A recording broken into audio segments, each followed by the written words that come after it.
What a dime. Hudson pulls up, and there it is. Oh, Horford. Atlanta ready to seal the deal. Great barrier thief. On Trey, what a move. Will fire one up at the buzzer. Behind the back. Wilkins, look out. Wow.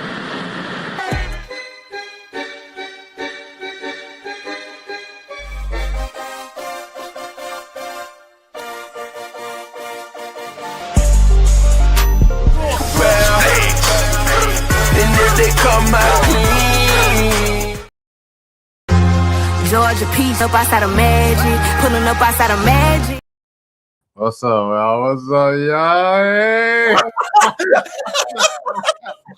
Wait, hold on. One more time. Georgia Peach up outside of Magic, pulling up outside of Magic. Hey, Cardi B's in town. I seen someone say, y'all take Marta. It's free for Cardi B tonight.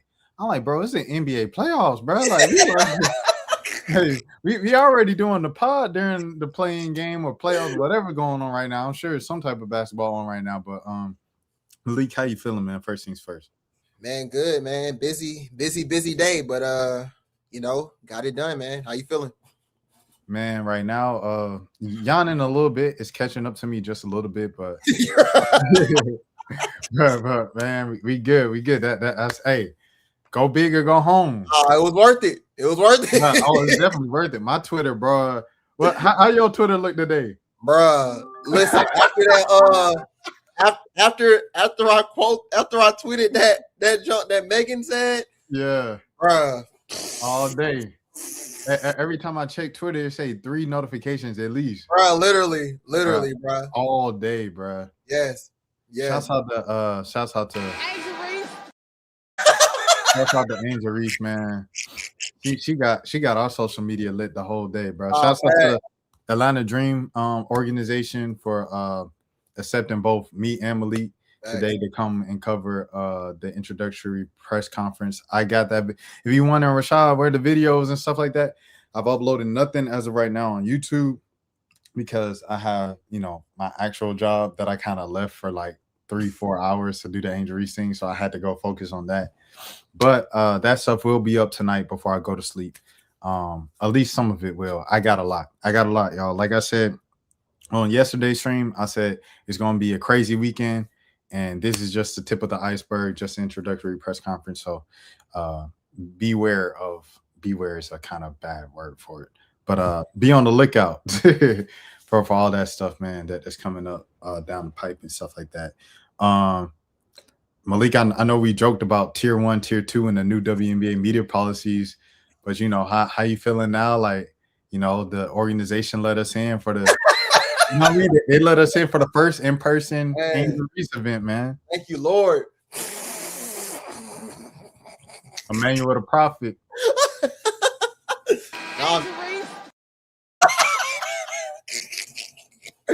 No, man, it was good.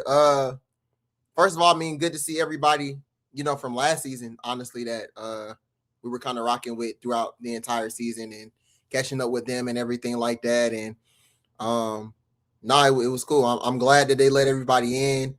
It does look like it's going to be, more people, of course, which is not surprising at all.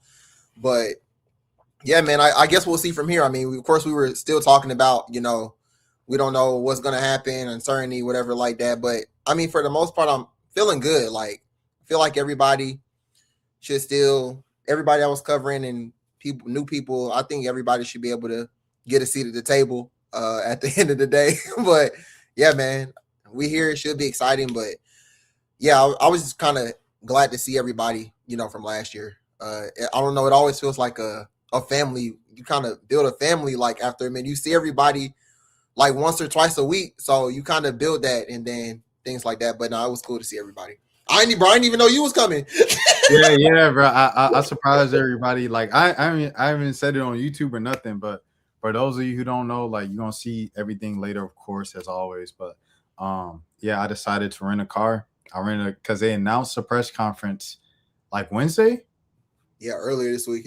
Yeah, they announced it like Wednesday. Yeah. As soon as it happened, I called my mom. I said, "Hey, I know you're gonna think I'm crazy, but I'm thinking about doing this." Because one time I popped up on her unannounced, and she was like, "Why didn't you tell me?" And I was like, "Oh, surprise!" And she was like, "That's cool, but just let me know next time." So, so I called my mom, and I was like, "Yo, I'm thinking about driving after work on Thursday to Atlanta for the thing on Friday." And she was like, "All right, well, if that's what you want to do, if you think you could stay up." I stayed up, drove from like 7 p.m. Central to 4 a.m. Eastern. And it was a haul. I ain't gonna hold you. It was a haul, but we got it done. That feel like more than 7 hours. What's that like? Because I started really going at 7 Central. So that's 8 o'clock y'all time. So that's 4 hours and then 4 hours. That was 8 hours. Dang. Whole shift. Gosh, bro. But yeah, it was worth it. It was worth it. The Angel Reese numbers did crazy. And you know what I'm saying? We'll head back at the end of the weekend and stuff like that. That was a whole side note. Another thing I wanted to say was, like you said, it was like a family reunion. I know I was talking to someone last night about coming in, and I said, yeah, I'm looking forward to kind of seeing everybody because I'm telling nobody. So I want to see like their responses and stuff. And they was like, oh, okay. So they was like, did you see it said your friend, your media friend with like just a D? And I was like, nah, it was like a family reunion when I walked in. It was like, hey, giving everybody up. And like you said, it's like this in a lot of different industries, but especially in like media, we spend so much time like in the field doing our jobs that you spend more time with these folks than you do a lot of your family members in season. You know what I'm saying? So especially for the people here rooted here in Atlanta, like we see people like, or when I was living here, you saw people like Tanitra and Glaze and Maceo, like you see people like that, E-Dub, Jamila, people who do both the Dream and the Hawks. You literally see them all of the NBA season and then all of the, which is like the full year. So you spend some, and then it's the same kind of core of folks in Atlanta too with Atlanta media. So we're all like kind of group kind of tight and stuff like that over the time.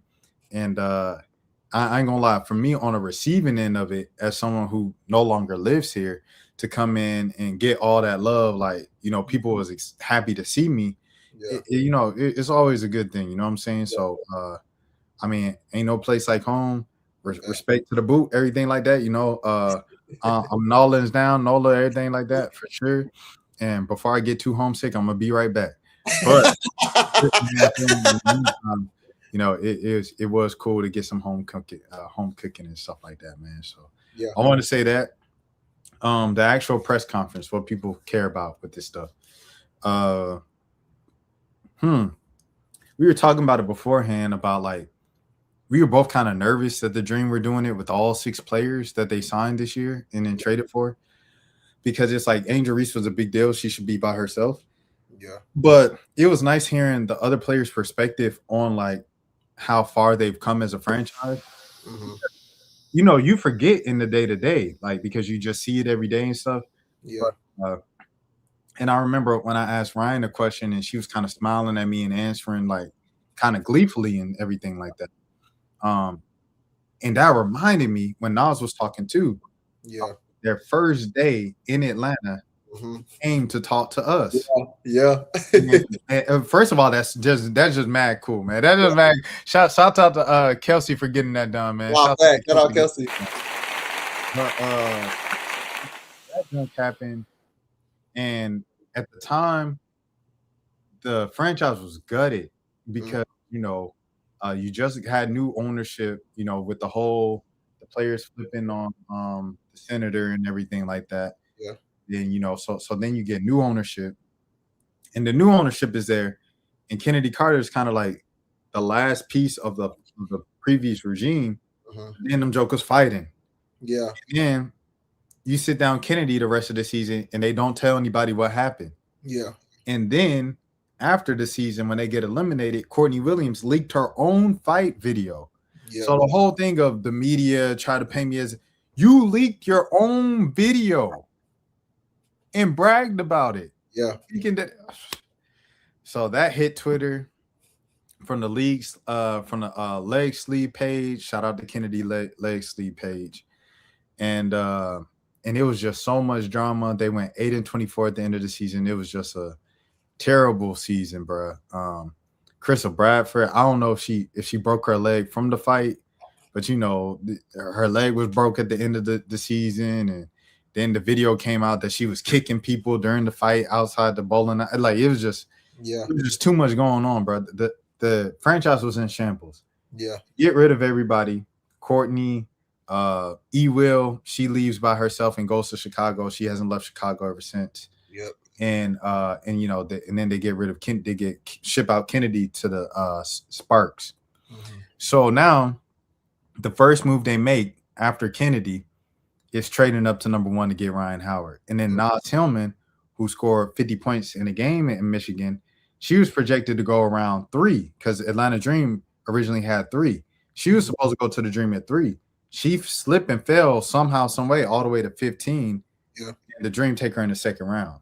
Mm-hmm. So I know this, and the whole interview, I'm like, Nas, how did that happen? Like Ryan and Nas, like, this is a great rookie class. Like, you guys are about to do something great in Atlanta. They was like, well, we're gonna try. Yeah. And to see them from being young all the way up to now, where Nas said it was desolate, and they just built piece by piece. Jordan Canada comes in, Bree Jones and BG comes in, then BG leaves, and you get Angel Reese, you know what I'm saying? And then you draft Pow Pow. You know, of course, they drafted Haley Jones and Leticia Mihir. That didn't work out, but Pow Pow did work out. You know what I'm saying? They built a championship contender in the span of 5 years, man. So I guess, you know, just how do you feel about the perspective that all kind of 5 returners and then Angel Reese had today? Yeah, the answer that Ryan gave you when she was talking about how it used to be. I was like, at first I was like, how did it used to? I was like, dang, was it that bad? And then when you kind of look, I wouldn't say it was bad, but you know, it's kind of just the start of, you know, like a new era, like you kind of went through. It's still a new era. You know, you bring Ryan and Nas in first, and then like you say, you bring in those pieces year by year, and you know they have success here and there. It's not, you know, the ultimate success, but you know, you see playoff appearances every once in a while and things like that. And granted, like, you know, of course they get bounced out the first round a few times, but that's experience, that's, you know, growth. And I'm pretty sure that maybe the organization didn't even think that they maybe even would make the playoffs in those years, but they did anyway. So then, like you say, you build on it. So, you know, you get Leash, and then, you know, you add on those pieces, and like you said, you get JC. Then you get, you know, you go big, basically. You get a new head coach last year. You get Carl in his first year, and I feel like he exceeds expectations. You know, you get Bree and BG and Shatori and all those, and, you know, you draft Pow Pow, and you get a 30-win team, and, you know, you made the playoffs again. You fall short. But I mean, it's kind of just like the steps. It's the steps. You can't skip steps. And I think that's kind of what's been big for the Dream when you look at how it started for them when they drafted, you know, Ryan and Nas. They didn't really go for like a huge big fish or something like that to try to kind of, you know, put a pause on the growth and what they could develop. They kind of took it step by step, and, you know, it was some hurdles and things, but that's what's going to happen. So now you in a moment now where, okay, you coming off a good regular season, you got your head coach, and then you get one of the best rebounders in the league, one of the most profitable players in the league, blah, blah, blah, blah, like Angel Reese. Everybody knows Angel Reese and what she can do. And now it's like, now you kind of in the moment of like, all right, we seen what we could do last year. It's Angel Reese. Everybody always talks about, like, in any sport, we need that one piece that's going to take us over the top. And it's like, okay, well, Angel Reese is kind of like, it kind of feels like she's that one piece that could take you over the top. So it sounds like the organization knows that, the players know that, like, the expectations are high. And I mean, granted, looking at the top 6, like, it should be high. So just seeing where like where they were, and like Ron said, like what it used to be and now what it is now, and seeing how it all came together, like it's big. I ain't gonna lie. Malik, I want to show you her photo because I saw some highlights the other day when Kennedy, when she signed with Vegas. They were just playing some of her dreams highlights and stuff like that. This was 2021. Of course, social distancing was still a thing and stuff like that. But this is against the Chicago Sky, who went on to win the championship that year in Gateway Arena.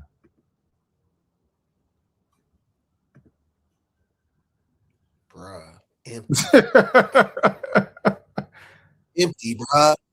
This Empty. was Gateway, like, because it's very easy for us now to downplay like Gateway Arena, selling out every game, because I'm like, it's a small arena. Of course you're gonna sell out every game. It's only they didn't even have people in there. It was empty back then. In Gateway Arena. And just in the span of 2-3 seasons, thanks to Ryan and Naj, just to keep it a bean, like they turned it into the cool, a cool little side sports thing for Atlanta Citizens. And I hope that DJ Chalet comes back. Like I said, we talked about that, I think, last episode, about how we think that like she might not come back or whatever, but I hope she does come back because her and Bria Janelle and CJ, the PA announcer, they all bring so many crazy elements to creating that atmosphere that they do. And you know what I'm saying? I don't know. It's just like it's important to keep that type of perspective with this during this entire thing. Look at this, bruh. And look at the people. So this was a social distancing, I guess. But then still, even when they let people, it's not like the whole, you know what I'm saying? It's still, so I don't know what the rules were in 2021, if that was just the rules, but I know, from people who were there covering, because I was in Mississippi at the time, they were saying that it was empty in that arena, even, despite the small arena and stuff like that. So they turned this thing into the hot spot. And where Angel Reese is now, like, definitely overflowed, bro. Did you hear a little bit of Larry and Dan talking? Not Dan, Larry and Morgan. No, I didn't. So it was pretty much like Larry was just saying that he understands that they've outgrown Gateway, and that with Angel Reese, you can't have Angel Reese in a place with the 2,500 capacity. He says he understands that's absurd. And he was like, but at the same time, his mind is one step at a time. And he's like, we need to get a practice facility first. And then he's like, and then we could look big picture of a permanent future home. And then I asked him a follow-up. All this stuff is going to be uploaded. So if you're watching this right now, like, you're literally one of the first people to hear it, because I haven't put it out. And Ken at the AJC, he was also in the scrum at the time asking the questions alongside with me. I don't think he's put up a story about this particular topic yet. So this is the first time anyone's heard this publicly. I asked him about, are they going to increase the amount of games at State Farm this year? Because you had 5, but that was before you announced Angel Reese. And he said, I understand. He said it's just a lot of logistics and steps that goes into scheduling the game at State Farm Arena. He said, so as of right now, it's just those 5, but that's just right now. So it sounds like they're open to more games there. I think it might be kind of awkward now, the Sky game in State Farm Arena with no Angel Reese on the Sky. Like I don't know if that's gonna bring enough, tickets to fill up the whole State Farm. But yeah, I mean, we'll see. Like, Skylar Diggins is a draw always, and Rikia Jackson might be a draw too. Camila has a lot of fans. But it's definitely not the same without Angel Reese on the Sky. So they might move that back to Gateway. They probably so. I mean, I get what he's saying. As far as logistics, I know it's probably not that easy to kind of just put some games on the schedule and be like, oh, we moving here to Gateway to State Farm. So I get that. I mean, it's a business, everything like that. and I'm not in those rooms, so I don't know what goes into it.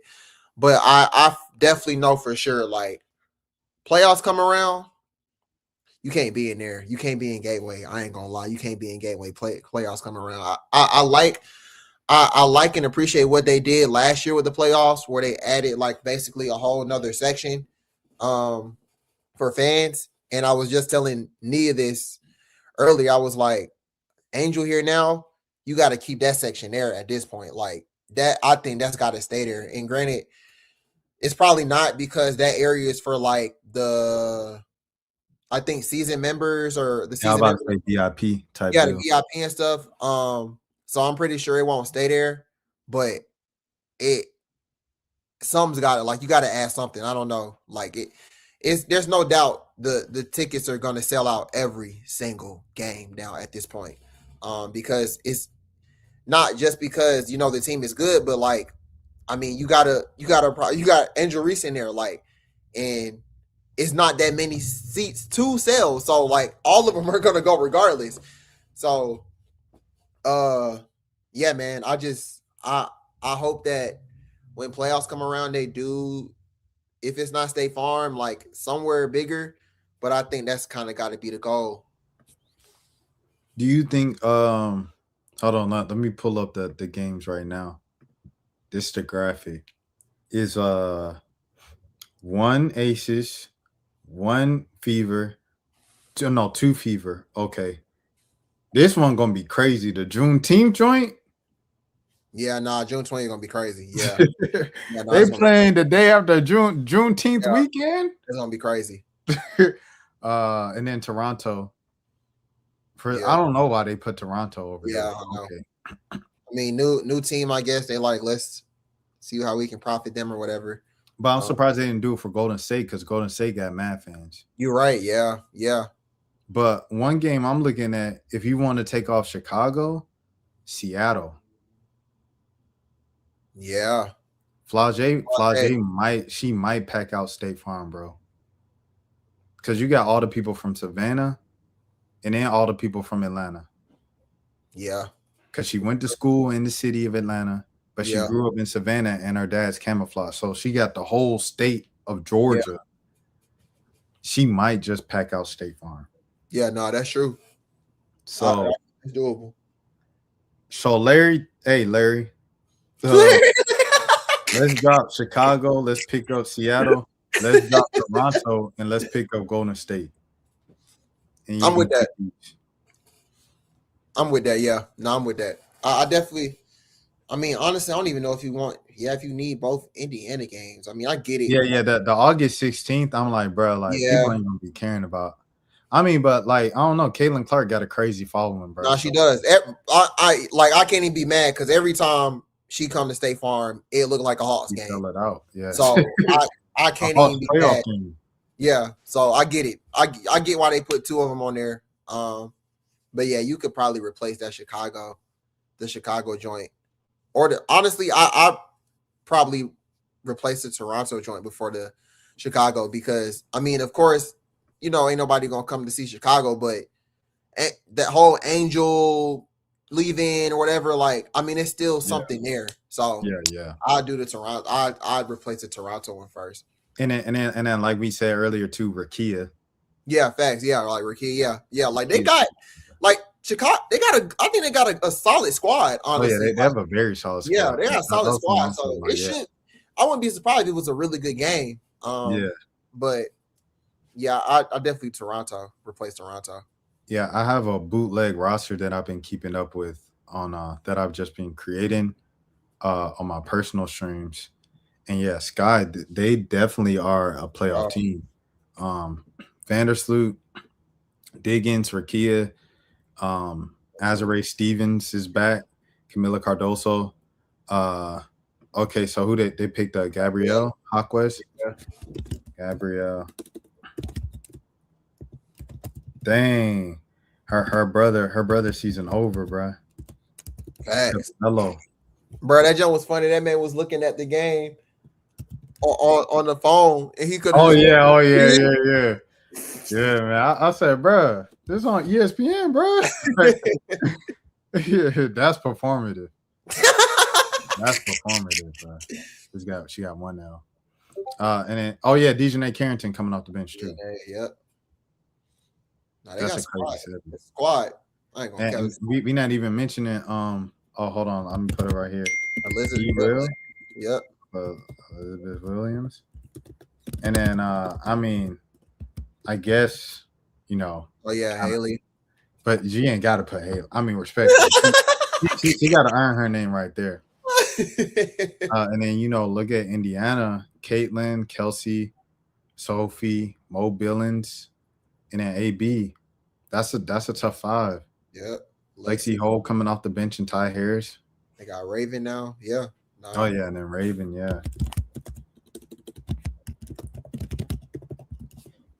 Toronto though is Kira. I had Kira in here. Nah, Kira out. So you have Izzy Harrison starting. Yeah. Who did they draft? They draft Kiki Rice. Oh shoot. Oh yeah, it was Kiki. So you can go Kiki Rice and then have Julie Alamon coming off the bench. But Julie Alamon had some pretty solid stats. That's why I started her. But yeah, Kiki Rice, Marina Mabry, Slim, Brittany Sykes, Lil Sabali, Naira, and then Izzy Harrison, and then Aaliyah Nye and Julie Alamon. Yeah, that lottery. The Portland Fire, they took some random girl. Oh yeah, they did. I was like, who? Spanish girl, yeah. Spanish guard. Maya Caldwell, Chloe Bibby, Emily Inksler, Megan Gustafson, Haley Jones, Sarah Ashley Barker, and then Poach. But they got somebody else. Portland. Let me see who they signed. Because they gave someone like the max. Dang. Who did they sign? That's what I was trying to figure out. Who was they like best player? Bruh, they gave Bridget Carlton the max, bro. That was crazy, bro. So I say, all right. So yeah, Bridget Carlton obviously starting. They said they had to get that money to somebody. Nah, but Bridget Carlton is insane though. Especially dog. Getting Asia Wilson money or whatever. All right. So Angsler, Haley Jones, Sarah Ashley Barker, and then Poach coming off the bench. That's lottery.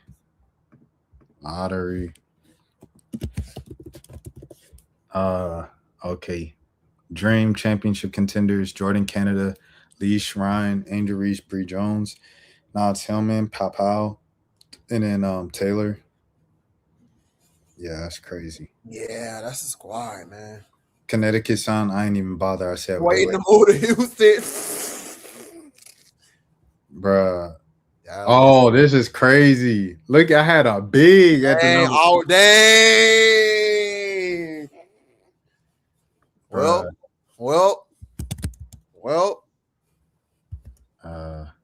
And don't you dare say anything about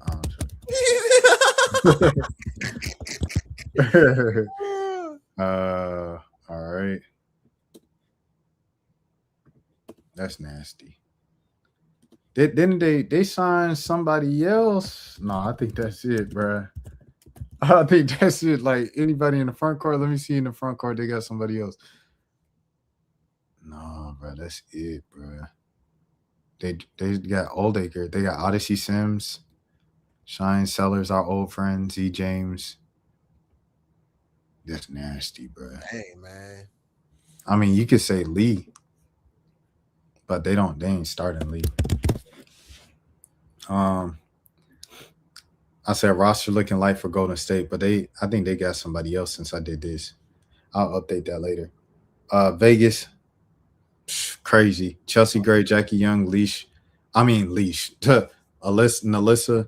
Asia Wilson, Cheyenne Parker, Gold Mamba coming off the bench. Kia Stokes left.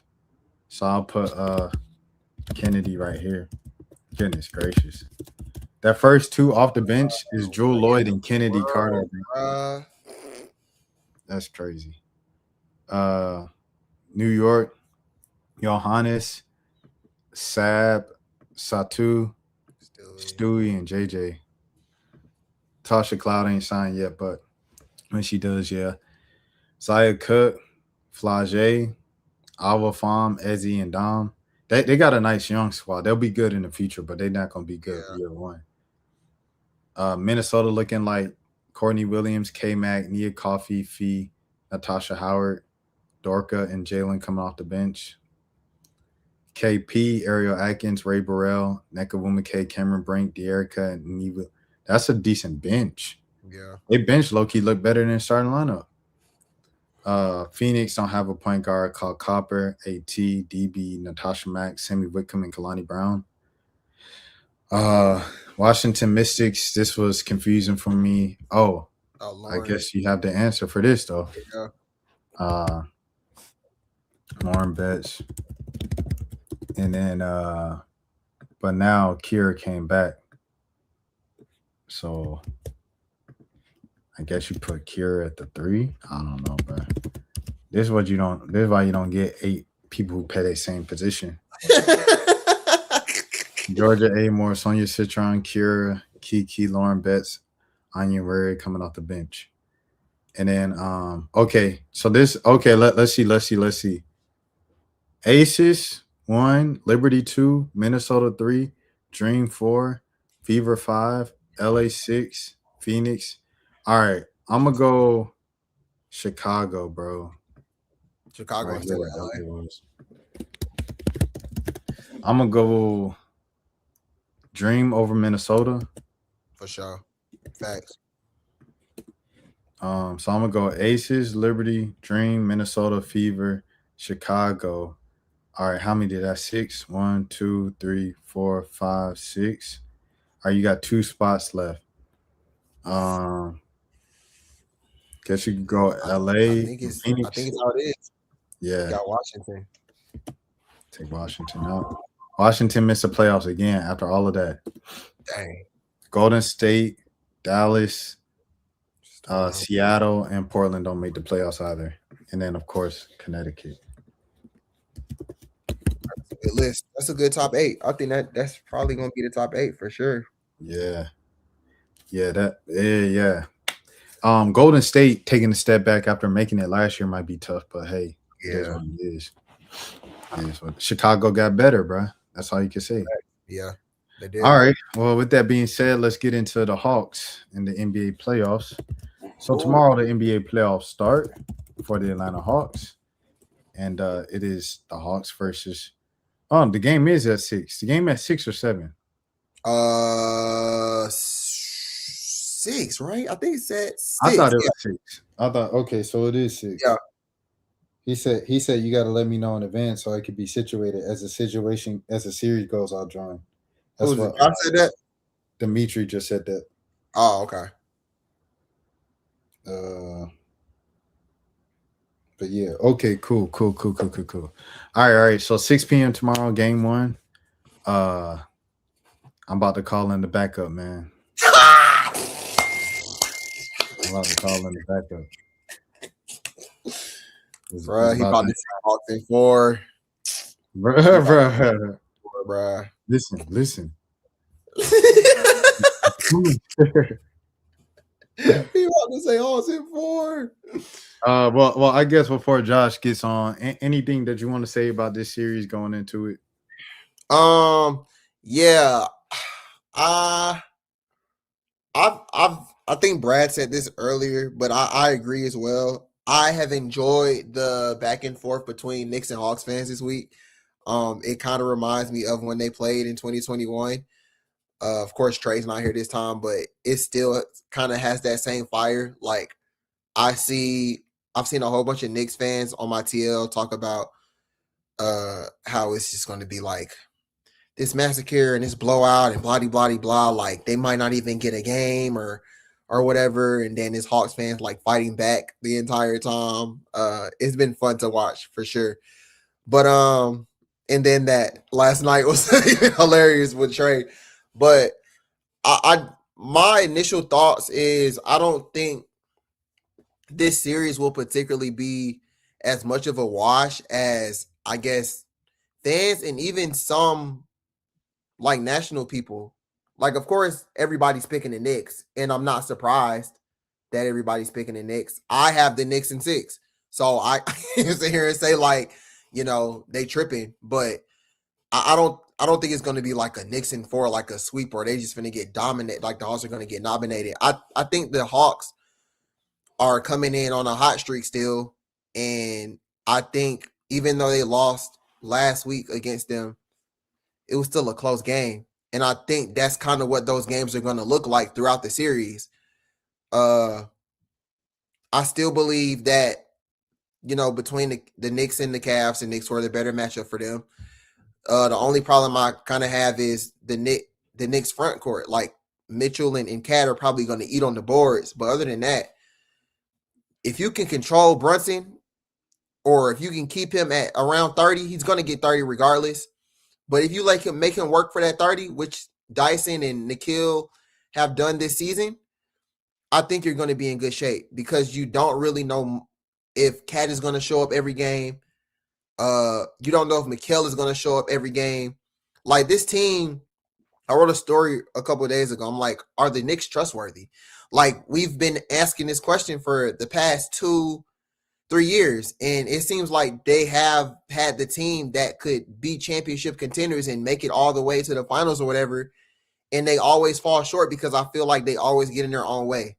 So I don't want that to be the reason why the Hawks win. Like, I don't want the Hawks to be like, oh, like they might end up, folding. We should have a chance. I want the Hawks to be able to win games because they're just a better team, or they out executed them or whatever like that. And I believe that they can do that. They just got to do it for 4 games. So I believe that not having Jock is going to be big, as much as a lot of Knicks people are saying that Jock isn't that important. And I can understand that, because Jock isn't a name, but since Jock has gotten to the Hawks, like he's been like their best backup big, and he can shoot and he can rebound and he can bang with Mitchell, but not going to be able to do that. But I mean, the Hawks have the defenders, they have the offense to do so. They just got to execute. So I still believe that at the end of the day, like they might just not have enough. But I think they're going to put up a fight for sure. Yeah, I think I'm gonna roll with the crowd here. I'm gonna go Knicks in 5. That's just how I'm feeling. Like, and I don't think it's gonna be like the Knicks gonna blow them out all 5. Yeah, I can understand that. Yeah, like I think it's gonna be a close. You know what I'm saying? At least 3 games out of the 5. You know what I'm saying? Just because that's kind of how it's been with the Hawks and the Knicks this season. The Hawks got to win. I remember that. Was it in New York they got to win? Yeah, it was New York. Yeah. Yeah, but, New York they got to win. And Cat didn't play. I don't think Josh Hart played either. Oh, okay. Yeah, so they was missing players when they won that game. Yeah, see, it was, it's kind of the whole way I'm feeling about this team. Like, I think they are an above average team, but they aren't a just sensational, type of team. They're just an above average team, and they beat who they need to beat. So that's a good thing. But playoff time come, them boys gonna lock in. I'm talking about New York. The thing about the Hawks, though, one thing I will say about this team, if they get a little confidence, them jokers think they could beat anybody, bro. Right. When they get some confidence, they get rolling. They think they could beat anybody. They're not scared of anyone because, Nikhil has experience. CJ has experience. They're kind of like at the nail of the head right now, even though, like, it's Jalen Johnson's team, quote unquote, and stuff like that. Like, it's really at the lead of CJ and Nikhil. So I think both of them boys not scared, regardless who they play. Like, I think about the Detroit game on the road a lot. You know what I'm saying? Even though there was no Cade, just the way that they were fearless, even though they couldn't beat Detroit all year long. Like, Detroit just had their number, and for them to like kind of waver that storm and stuff like that, and then pull out the win at the end, and then blow them out and stuff like that. That said a lot about kind of their toughness mentally. So I think because of that, like, there's a chance they have a spark and, could win a game or threaten to win 2 games. I think if you're Quinn Snyder, you got to play Tony Bradley. You have to play Tony Bradley in this series. No Jock, as we mentioned, and the big advantage for the Knicks is down low with the bigs. Onyeka's height is something that Hawks Twitter and Hawks fans talk about all the time, and it might really come into play at this point. You know what I'm saying? So we'll just see what happens. But yeah, that's what I got, man. I have Knicks in 5, bro. Yeah, no, I'm not mad at that. I'm not mad at that. I don't think, like I said, I just don't think it's gonna be like they're gonna blow these boys out every game or something like that. It's just, like I said, I just think at the end of the day, like I think the Knicks have the better players, and they kind of have the players that can go get you a bucket when you need it. Not saying that the Hawks don't have that. But I think the Knicks got the better player that can do that. And as much as Dyson can really like cause havoc or whatever, like, I mean, we saw last week, Jalen's still gonna get his regardless. Like, he can be off the first half, the first 3 quarters, but when he comes alive, like he comes alive, he gonna wake up. So, yeah, I think at the end of the day, the Knicks should win. I will say that I think the Knicks should win, but I really would not be surprised if the Hawks like sneak away with it. Like, I don't know, I just think they're kind of just on this, like I said, they're on this win streak right now, and like I don't want to say they playing with house money, and I don't want to say they shouldn't be where they are because they've like earned it. They went on this streak or whatever, and they got the players, but I mean, when you just kind of just think about everything they kind of been through this season, it's like, dang, bro, they really made it. So it's kind of feels like a relief that they were actually able to make it. And I'm pretty sure they're not feeling like, like they shouldn't be here either. Like they should feel like they deserve to be here. So they gonna play, man, and they could end up. I'm not gonna say exactly like the Pacers, but they could surprise some folks, man. They're not gonna go on no crazy Tyrese Halliburton run like he was just hitting crazy shot after crazy shot. But as a team, they could wear you out. So, and to the viewers, I like to apologize for my energy. I've hit the wall. I've hit the wall. Like so I done invited folks on. But like I don't know if it's like it feel like it's some heat in this room. I just feel like I'm like high. Bro, he cooked, bro. His social battery done. I've been going for 24 hours. I feel like at this point, man. But we want to. Our boys in the building, man. Our boys in the building. I'm gonna do the drum roll for them.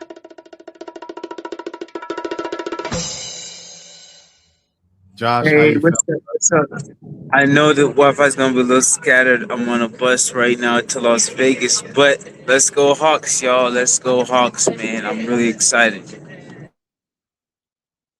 Can I ask why you're in Las Vegas, Josh? Yeah, I'm going to a show called WrestleMania. It's my second time going. Yeah. Let's go. That's lit. You going both nights? Yeah, both nights. Well, really, I was gonna make the first night, but this bus is gonna make it in Vegas at 6 p.m. The show actually starts at 3 and it might end at 6 p.m. So the thing is, I might gotta sell a ticket, y'all. If y'all are in Las Vegas, if you want to get night 1 tickets, talk to me. I got a ticket for night 1. Yeah, but night 2 I'm gonna be there 100%. I know I'm gonna be there. That's dope. That's dope. I remember you told me this. So when you said going to Las Vegas, I was like, oh yeah, WrestleMania. I forgot that's like right now. I forgot. Yeah. I was there last year. I drove and took a rental car. This time I just decided to take the bus, Nah, I feel it. How long is the bus ride? You on like Mega Bus? Yeah, it goes in a few stops. I've stopped in Tennessee. I spent 9 hours at the bus station in Tennessee. I spent I was saying 19 hours, by the way, from 7 a.m. to like 2 a.m. the next morning. And then, yeah, that was just a layover. But a bus that broke down. We had to come all the way back. And then a few other things happened. We stopped in Oklahoma. I got another bus over to Albuquerque, New Mexico, and then the final one is gonna get to Las Vegas. It's gonna take me to Las Vegas. So I'm gonna go from that one to 5 a.m. to all the way to 6 p.m. It's about 20 hours for the ride total. I mean, yeah, it's living the dream. Man, Living the dream. dream. You know, I'm never like a flyer, but I might believe I can. You know, I might be doing something like that. But it's been really fun. And then real talk, you know, I feel like an astronaut. I'm taking a real trip journey. You know, our astronauts going to the moon. I'm kind of like that. I'm going around in the desert. I got some great views over here. Yeah, it's been phenomenal. So pan to the window. Yeah. What was the last part? It was Pan to the window. Show us the view. Yeah, you got a little sun glare. Yeah.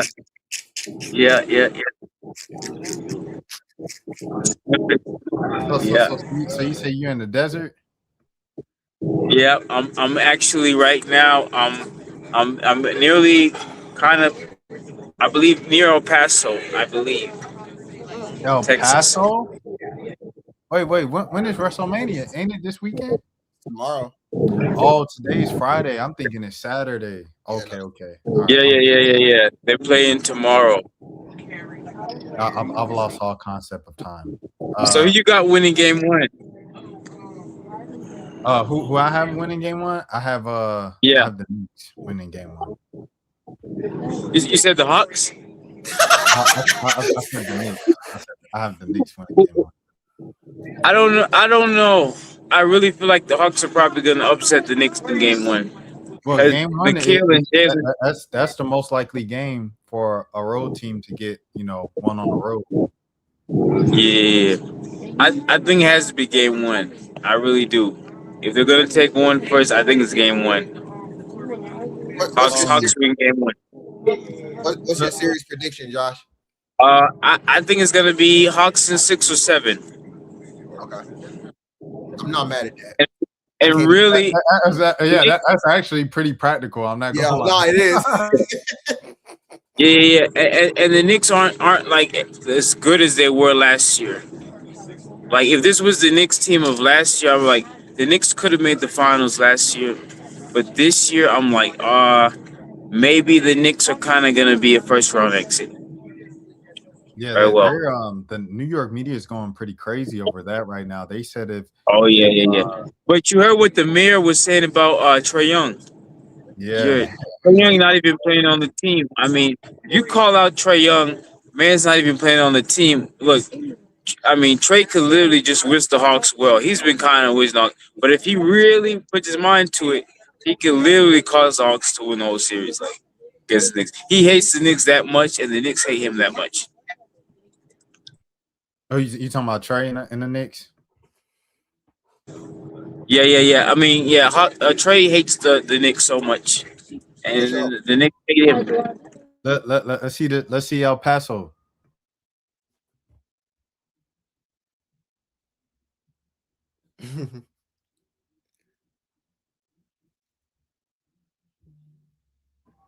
You on mute? You on mute, Josh? I think that he's saying, "Oh, never mind. There we go. Okay. There we go." Hey, El Paso, Texas. Hey, Malik. We have another special guest in the building, man. Uh-oh. All right, here we go. Uh-oh, my bad.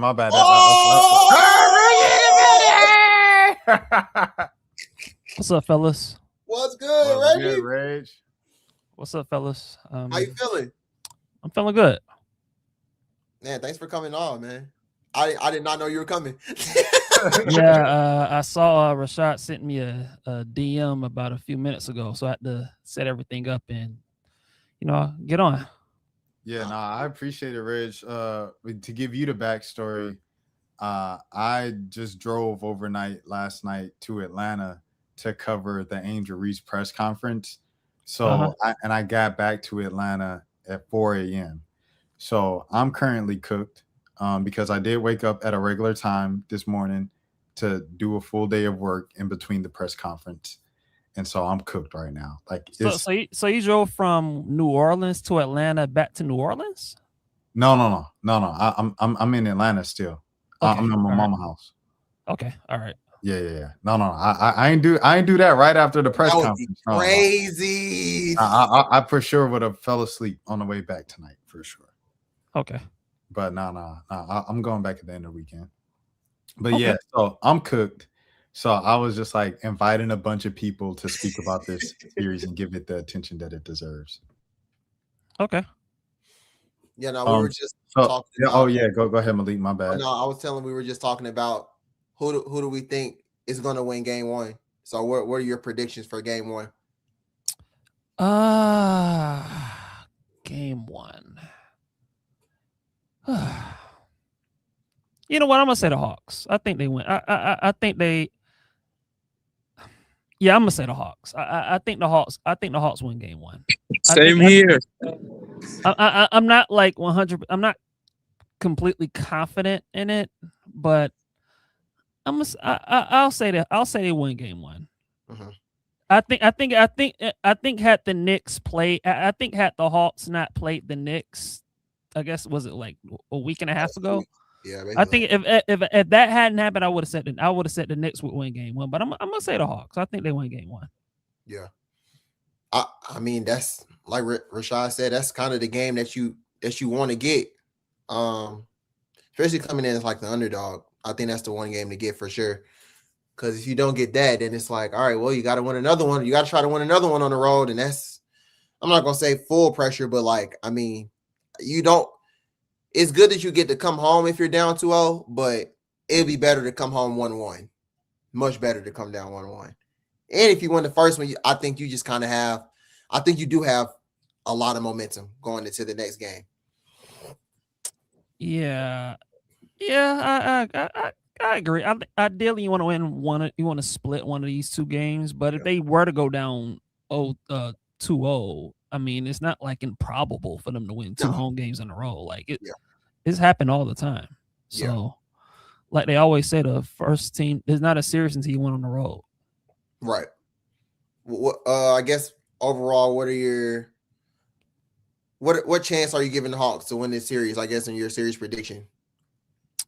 I would say 40%. Is that fair? 40%? That sounds on par with what we said so far. Like even Josh was like, he has it going 6 or 7 games. Yeah, I'll say about 40%. I think the biggest concern for the Hawks in this series is Karl-Anthony Towns and Mitchell Robinson. Like, if you look at the matchups against the Knicks this season and really last season, I know the personnel is different, but like even last season, like Karl-Anthony Towns owns this team. Like he just does. Like the Hawks just don't have a matchup for him. I don't think Onyeka can guard him. Cat is too big for him. You know, you can probably try to put Jalen on him a little bit, but you need Jalen for offense, and you don't know if Jalen has the energy to guard Cat. Mo Gay is skinny, you know, and it's just I think Cat is a hard matchup for this team. And Mitchell Robinson, we all know he's an offensive rebounding demon on the glass, and so to me, I think that's the number one challenge for the Hawks is just Mitchell Robinson and Cat. They have the person they can guard. I think Brunson's going to get his, but you know the Hawks have as good of a personnel to guard Brunson as any team in the league, and so I think Brunson's going to get his numbers, but the Hawks can make them work.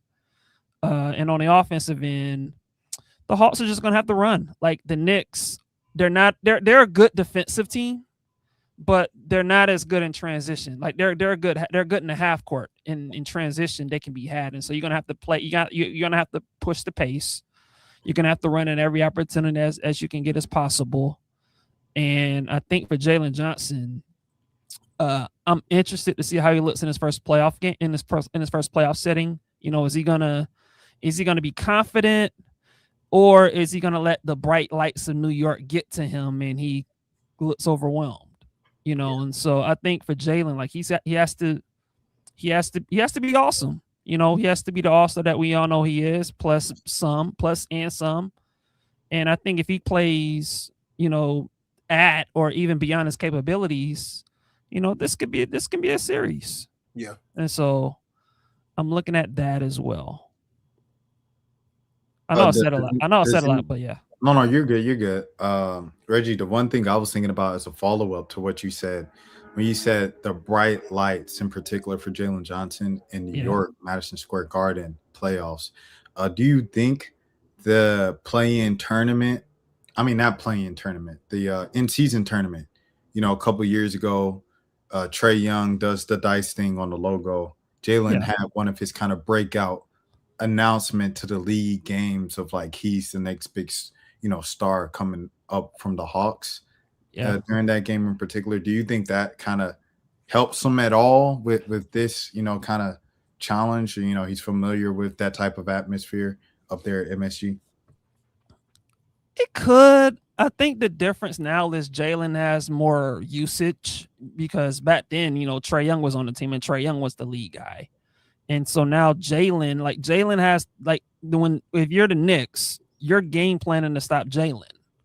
That's that, like he's at the top of the scouting report. And so it's just different because every focus on the Knicks is going to be to stop Jalen Johnson. And so I think it's different. When you're the top guy on the scouting report, but it can't help because that experience I think can help to some extent, just because of he did play in New York before and he had some success in New York before in the in-season tournament. I guess it's now a year and a half ago, and so I could see it helping him. We have another big guest in the building. We got another one. Oh yeah, we got another one. Man, come on, man. Mike G was in. What's up, y'all? What's up, bro? Good. Man, chilling, man. Happy to be on, man. Hey, man. Thanks for coming on. Man, I'm watching the Hornets just get blew the fuck out by Orlando right now. Decimated, obliterated in every single way, castrated. With the Fab Five though, with the Fab Five right now. Fab Five. Yeah, it's crazy. But yeah, man, y'all talk about the Hawks and Knicks. I'm like, man, this is right up my alley. Hey, yeah, Mike is a New Yorker who came down to Atlanta very young. 100%.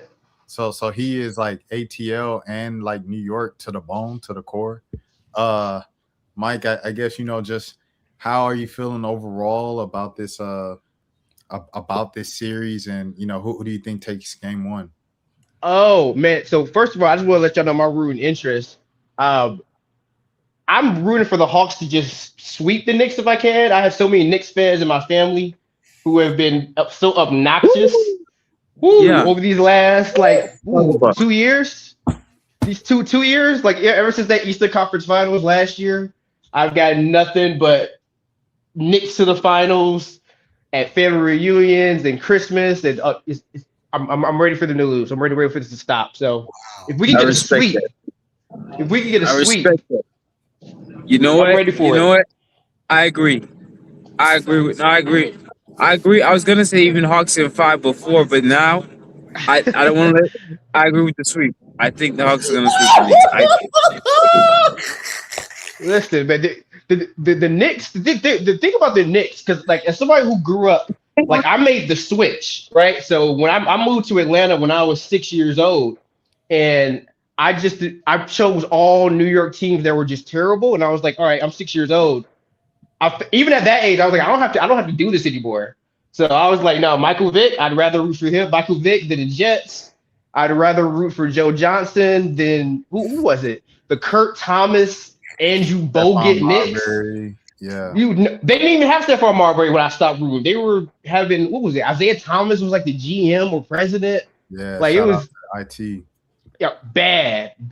The only New York team I kept was the Yankees, and that's because like they won like 4 World Series during the time that I was born. So it was like there's no real like from age 1 to 6, it was like 4 and 6 years. Like, all right, they're the only reasonable people I'm gonna keep. And here's why the sweep is very possible.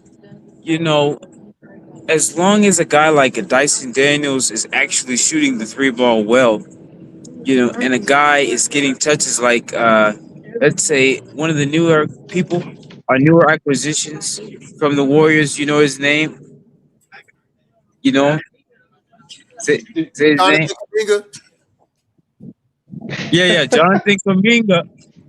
If he can get like at least 13 points and like 8 boards a game, like Dyson and Jonathan Kuminga, and then if Moge is getting minutes against their bigs, like I really feel like the Hawks do have a lot of advantage because of the way Jalen Johnson, Nikhil, and CJ McCollum are playing off each other. That's our victory. Yeah. And if Onyeka is really getting good touches, I mean Onyeka, if he's doing the 3-ball well, I mean you really couldn't beat us.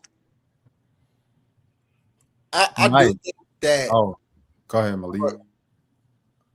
I do think that Onyeka is like going to be very key in this matchup because, like Reggie said, he can't. I don't think he can really guard Cat like that. And once they get into that 2-man game with him and Jalen, it's like he's either going to have to rush back on the pop on Cat, or it's going to be a legit switch, and then he's going to have to be matched up on Jalen. So it's like, okay, now you got to try not to foul. You got to try to keep him in front of you or whatever. Like, but I think he kind of just opens up a lot on that side. And also just the fact that Jock isn't probably going to play this series. I'm sure he's going to play a lot, and he's going to be big for when he's on the floor with Mitchell Robinson, and he's going to have to hit shots from the perimeter and make sure that he's not a presence in the paint, which makes things easier for the Hawks trying to attack the drives and things like that. So I think he's going to be like a huge X factor for sure.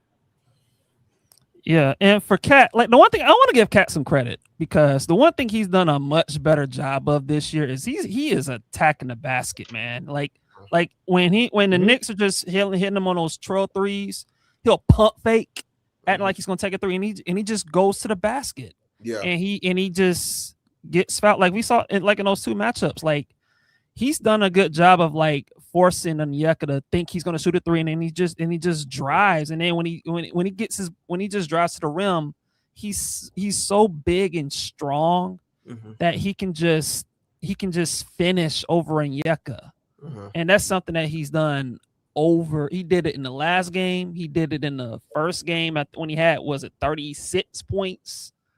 And so it's a tough, like a center on Cat in pick and roll or in pick and pop situations is tough, man. Like it's, Cat's a tough matchup.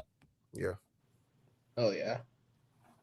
I was gonna say, Mike, like we've been friends like all this time. I had no idea that like your first initial with your first name would be Mike G. Oh, it's a very specific reference for like people of a specific crowd. Mike G's a 100% in Odd Feature, so yeah. Shout out Mike G. Shout out Mike G. Shout out Mike G. Now, the thing I would say about the Knicks is, like, on paper, I think the Knicks are a more talented team. Like, if you go through their 1 through 5, like, you're looking at, Jalen Brunson is probably better than CJ McCollum, pound for pound. Cat's probably better than Big O, pound for pound. Like, they should have an advantage. But I think the Hawks have, like a mental advantage in that they're playing with house money, but they got a lot of dudes playing for money, if that makes sense. Like, if you look at the contracts for Kuminga, Kuminga and who was it, CJ McCollum, both of those dudes are playing for contracts. You know what I mean? Like they playing for money. They really want to, how do you play in these playoffs could be the difference between tens of millions of dollars for both of them. So it's like, they want to win, but it's not like if the Hawks lose in 6, it's not like a disappointing season for the Hawks. No one's gonna be like, oh, the Hawks messed up. Whereas if the Knicks lose, like, the New York is gonna literally somebody's gonna get fired. Somebody's probably going to get traded. You know what I mean? Like, they're under some real pressure over there. So I think as long as the Hawks can keep it close, like if the Hawks lose like 3 games in a row, okay, obviously it's gonna be tough. But as long as the Hawks can keep this close, like just keep the series close and let that pressure keep mounting on New York, like we get to a game 5 and it's 2-2. Hey, Stephen A is going to be on ESPN First Take putting pressure on the Knicks. You know what I mean? Like, it's going to be like everything is going to be on the Knicks. You better not blow this. Not on like the Hawks. Hey, you better win. Did you hear that soundbite with Stephen A? The Hawks were the only team that Stephen A did not want to face, but the Knicks in the playoffs. The Hawks were the only team. They already worried. They're already worried.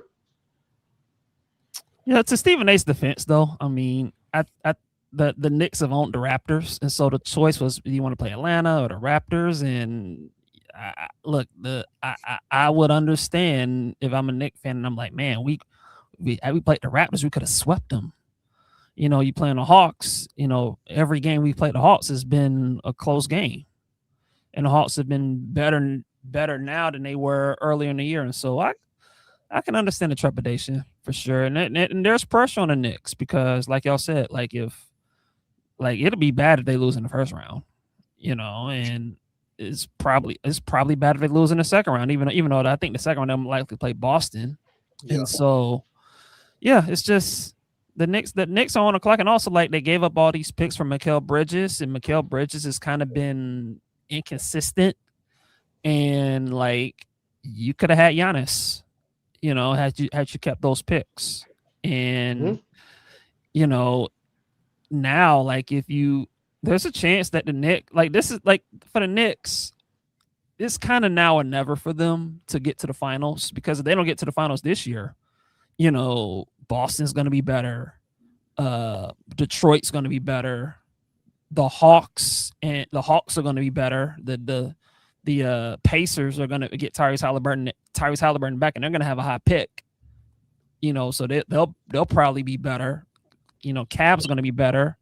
I know the Hornets are getting their butts kicked right now, but I'm still high on their future outlook. They're going to be better, and so yeah, for the Knicks is you got to get it done now. I mean, they fired their head coach after he made the Eastern Conference Finals. Yeah, that too. Yeah. There's no, yeah.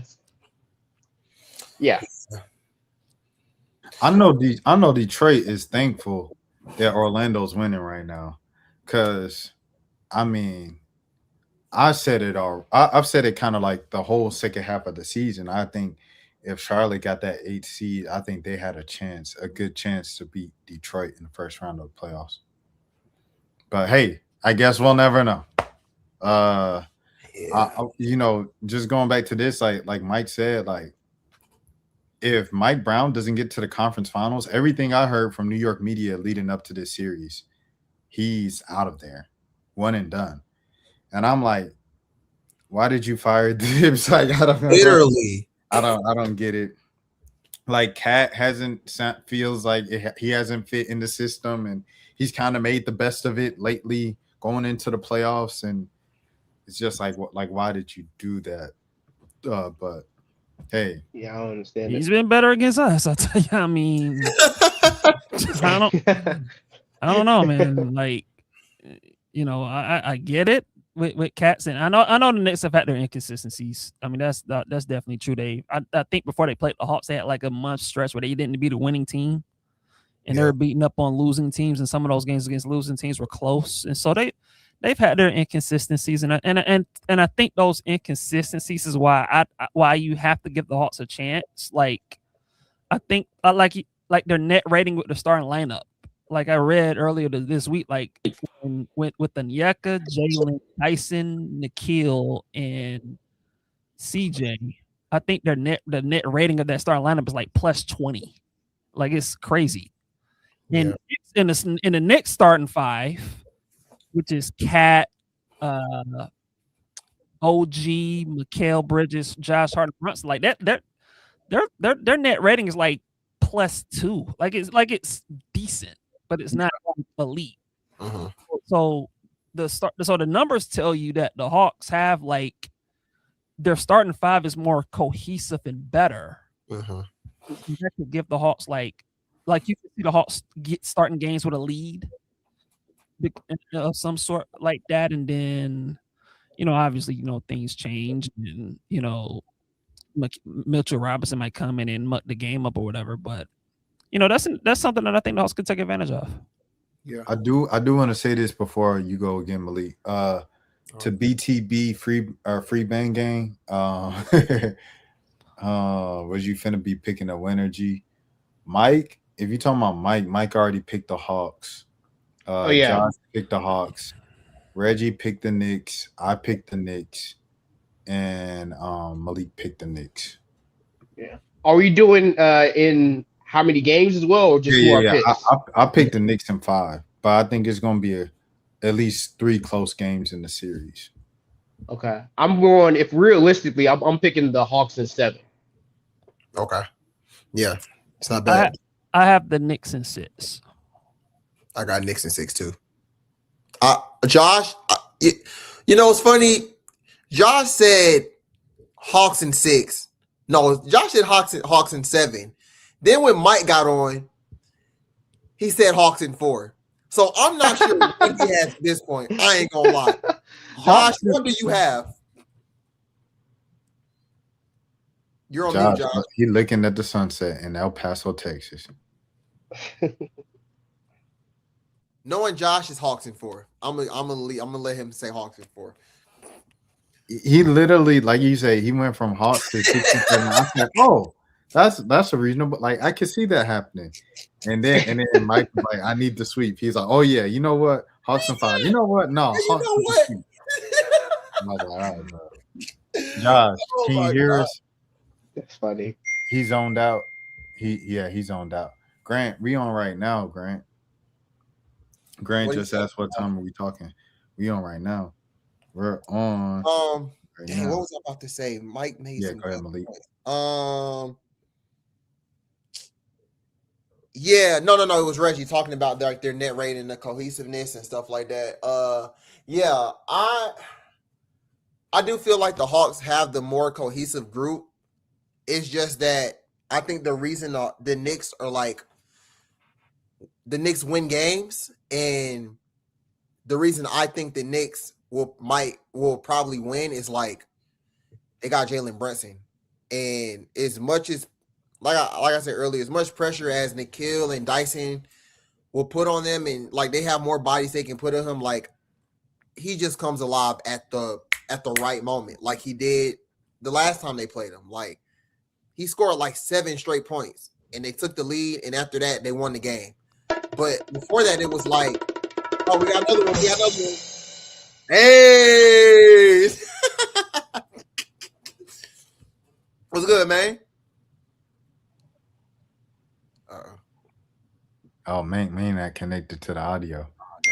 But yeah, like you said, keep going, Malik. Oh yeah, no, we got the saucy 6. Did he say Hawks in 6? He said we got the saucy 6. But no, like I was saying, Jalen Brunson. Jalen Brunson, I think, is kind of just going to be like the deciding factor. We got another one, Chris. Oh, we deep. Dang. What's good, man? Superior 7. What's the deal, man? Superior 7. Oh, chill out, bro. Excellent. Oh, what's going on? Excellent. Hey, I'm not talking for the rest of the pod, man. I'm not talking for the rest of the pod. Y'all got it. Start by saying, I just wanted to ask. I got a question for everybody in the chat, real quick. In the stream. What's up? Chat. Do y'all remember Everybody in the chat when they said that the Hornets was gonna beat the Pistons in the first round of the playoffs? Y'all remember that? I just said that. You did literally, Rashad. I'm gonna say, Rashad, you literally just said this. Look, Crit. This is the type of man I am. When I say something, I ain't going to backpedal and act like I ain't been saying it the whole second half of the season. I said it. I said, hey man, if Charlotte get that A seed, I don't know about Detroit. Like Charlotte might give them boys a series. I said it 5 minutes ago. I said it 5 months ago. I said it 5 minutes ago. I gotta stand in that. But I guess we'll never know. They not gonna find out because they couldn't even make the playoffs. We ain't gonna find out. I'm just curious if y'all remember that because I had to hear that all week. That's all I had to hear. Detroit better watch. I remember that. No, y'all worry about no Hornets, bro. I'm just glad that wasn't the Hawks. We would have swept them. The Hornets? I just didn't want to. No, they may have won a game. I'm saying I'm glad like we weren't in a play-in basically and like embarrassed ourselves like last year. Yeah. Yeah. No, Hawks did their thing, man. They surprised me. I didn't think y'all would get the 6th seed. I really didn't. They surprised me.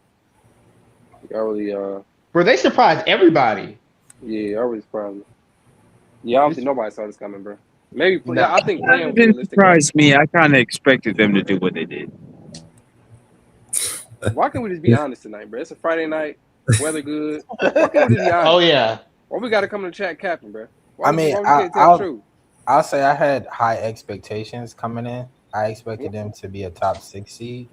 When they made the trade, I'm saying for the season, before last summer. Oh, okay. Yeah. When they made the trades, I was kind of like, just tread water, basically, because like you can't give up, you can't tank the season because your pick goes to San Antonio, so you know you can't do that. Yes, you were getting a pick back from.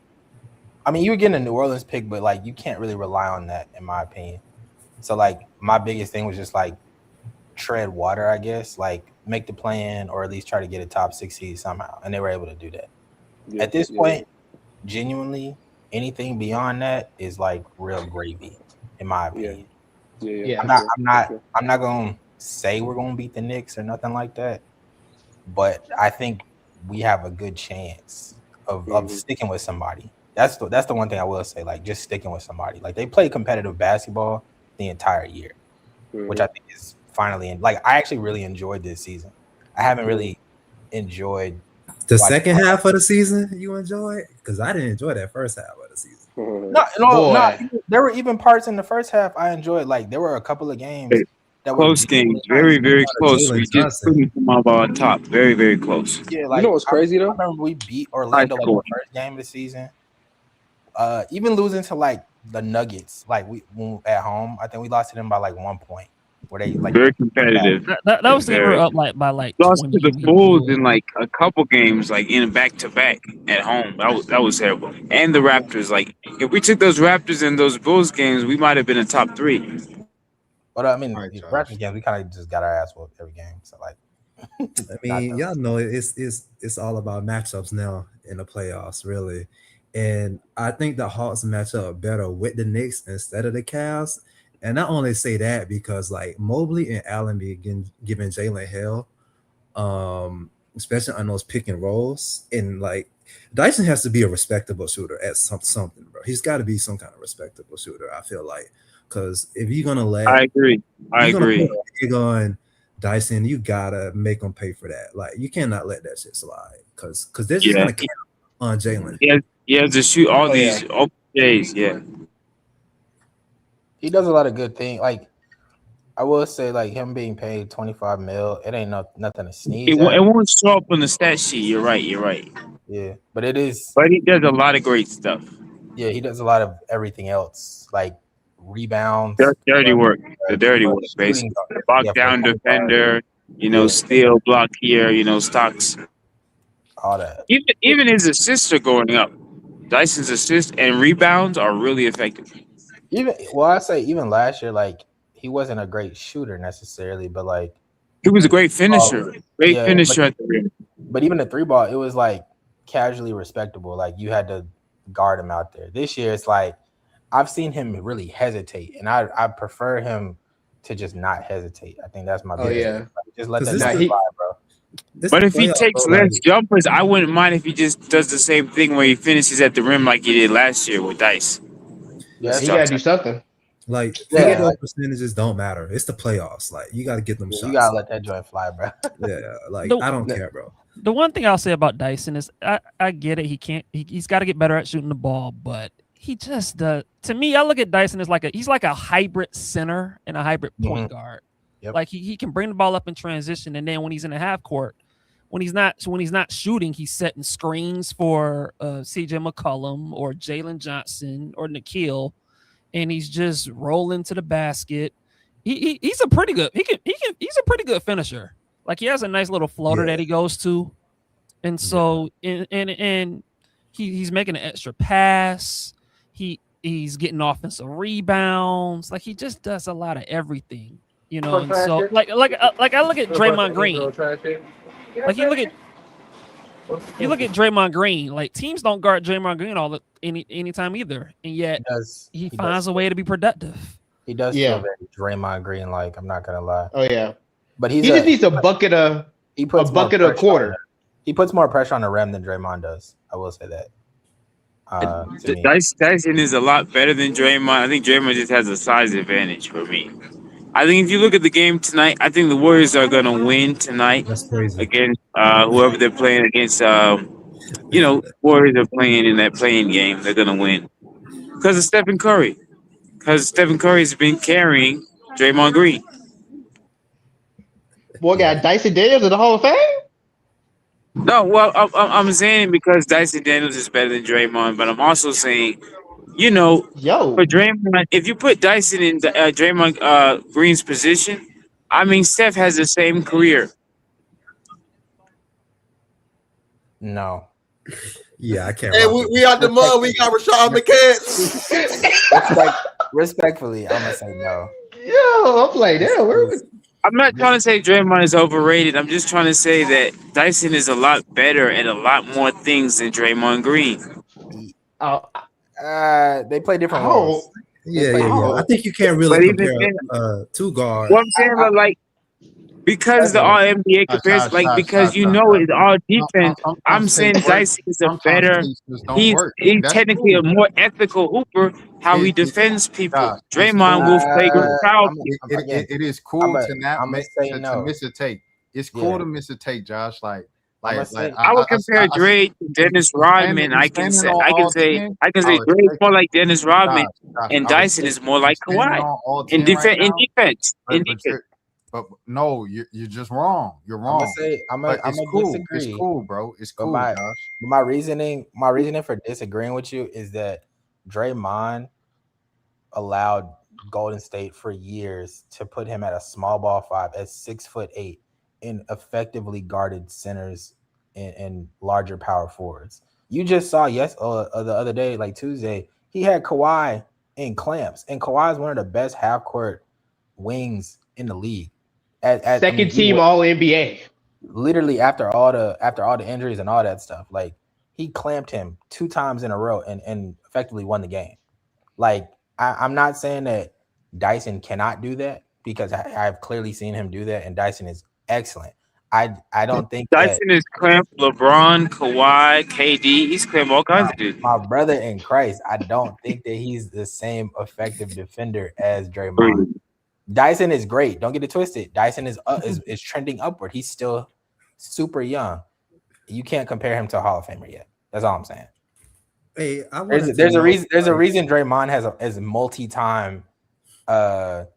The refs let Draymond get away with a lot of fouling in between the plays. Like the fouls that Draymond has committed are I don't know if y'all talked about the because I've been on for a minute. Have y'all talked about the front court matchup with Okongwu and Cat? How y'all feeling, man? We talked about it with we did. I'll let Reggie go again. Real quick on that.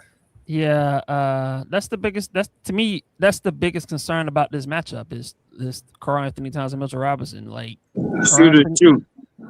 Karl Anthony Towns for the last couple of years has kind of owned the Hawks. You know, the Hawks. Onyeka, I don't feel great about him guarding him when he's in pick and rolls or if Cat is trailing behind the break. Like, that's something that the Hawks are gonna have to figure out to match up with Cat, and they gotta control Mitchell Robinson on the boards. You know, that last game, Mitchell Robinson was getting a bunch of offensive rebounds. He was making an impact, and so you gotta limit those two. And the Hawks on offense, they're just gonna have to find a way to get out in transition. You can't make it a half court game against the Knicks at all. Because that's true. And I think that's gonna be the big matchup, Reggie. Definitely. Like Hawks got to run. The Knicks aren't a trash transition defense team, but they're not great in transition defense for sure. But like I know like half court, they gonna muddy it up for sure. I do think having like CJ kind of helps us in the half court set a little bit because that's another ball handler. And to run pick and roll with. But yeah, I would rather the Hawks kind of push it up and down the court, at least some transition threes, and attacking the rim. But yeah, that extra ball handler really does help though with CJ. It's just what CJ we gonna get though. It's like I ain't gonna lie. It's a big thing. Which one is gonna go? Is the the CJ that can give you 30 on a night, or that CJ who can damn near go 5 for 24? I think one thing that did scare me, because I feel like they found it in that last game, is the Knicks. The last game we played the Knicks, Cat and Jalen Brunson started running a lot of pick and rolls and a lot of pick and pop, and I was like, that seemed, not that it was like new, like it felt new compared to like at the end of the year. I'm like, damn, these dudes been studying film a little bit. Like they definitely, like, because the Hawks switch everything. Everybody knows that the Hawks switch everything. And O is comfortable enough to be on the perimeter, I would say. But it's like he's as soon as Cat gets it on the perimeter, he's shooting it. Everybody knows that. Yeah. And what makes Cat so good, what's made Cat good this year is like he's pump faking a lot.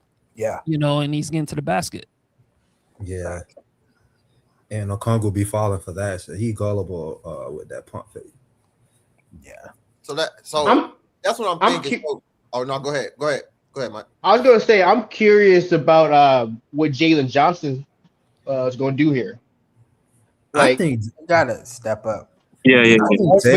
This is time though, right? Like He cooled off the last month. Jalen, he was preserving, so he didn't want to get hurt.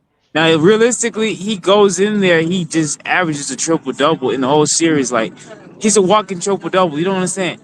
He can walk in and get a triple-double without effort. No effort at all. Just like 10, 12, and 12. 12, 10, like, but then he can go like, if he can get 25, 12, and 10. Dude, that's the championship. I think we got to be a little more realistic, kind of like for real, like, because one thing, like, I think Jalen does. I think the midi is going to be the key to this series. I feel like Jalen in these mid-range shots. Like, I know the teams know the scouting, but Jalen likes to go downhill. Knicks, man, real long team physical. I think Jalen got to hit some middies to kind of like even things out. I think the mid-range shot, whether it's the long mid-range or like by the free throw and the three. I'd also say the 3 too, because he's gonna at least have to take 4 to 6 threes a game, and that might be on like a good night. Like a bad night, if he's just taking 2, he has to make at least 1 3 a game. I'm gonna be honest as well. Him putting pressure on the rim will be interesting, just due to the fact that, like, I'm gonna just assume he's not gonna get any calls. Like he's not up that level yet. I'll even say, like, you look at they're not anywhere similar players necessarily, but like Ant-Man, I would say is an elevated star. Ant-Man doesn't get calls even in the postseason, and everybody knows refs swallow their whistle. But then they're so. JJ's gonna have to dunk on these fools. He's gonna have to dunk on them posterize.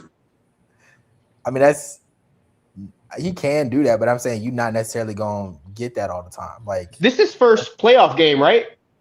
Like, No. not playing Keanu Beard, but did he play? Did he start in the last time the Hawks were in the playoffs? No, he didn't start. This is his first playoff ever. This is his first playoffs. No, I think Yeah.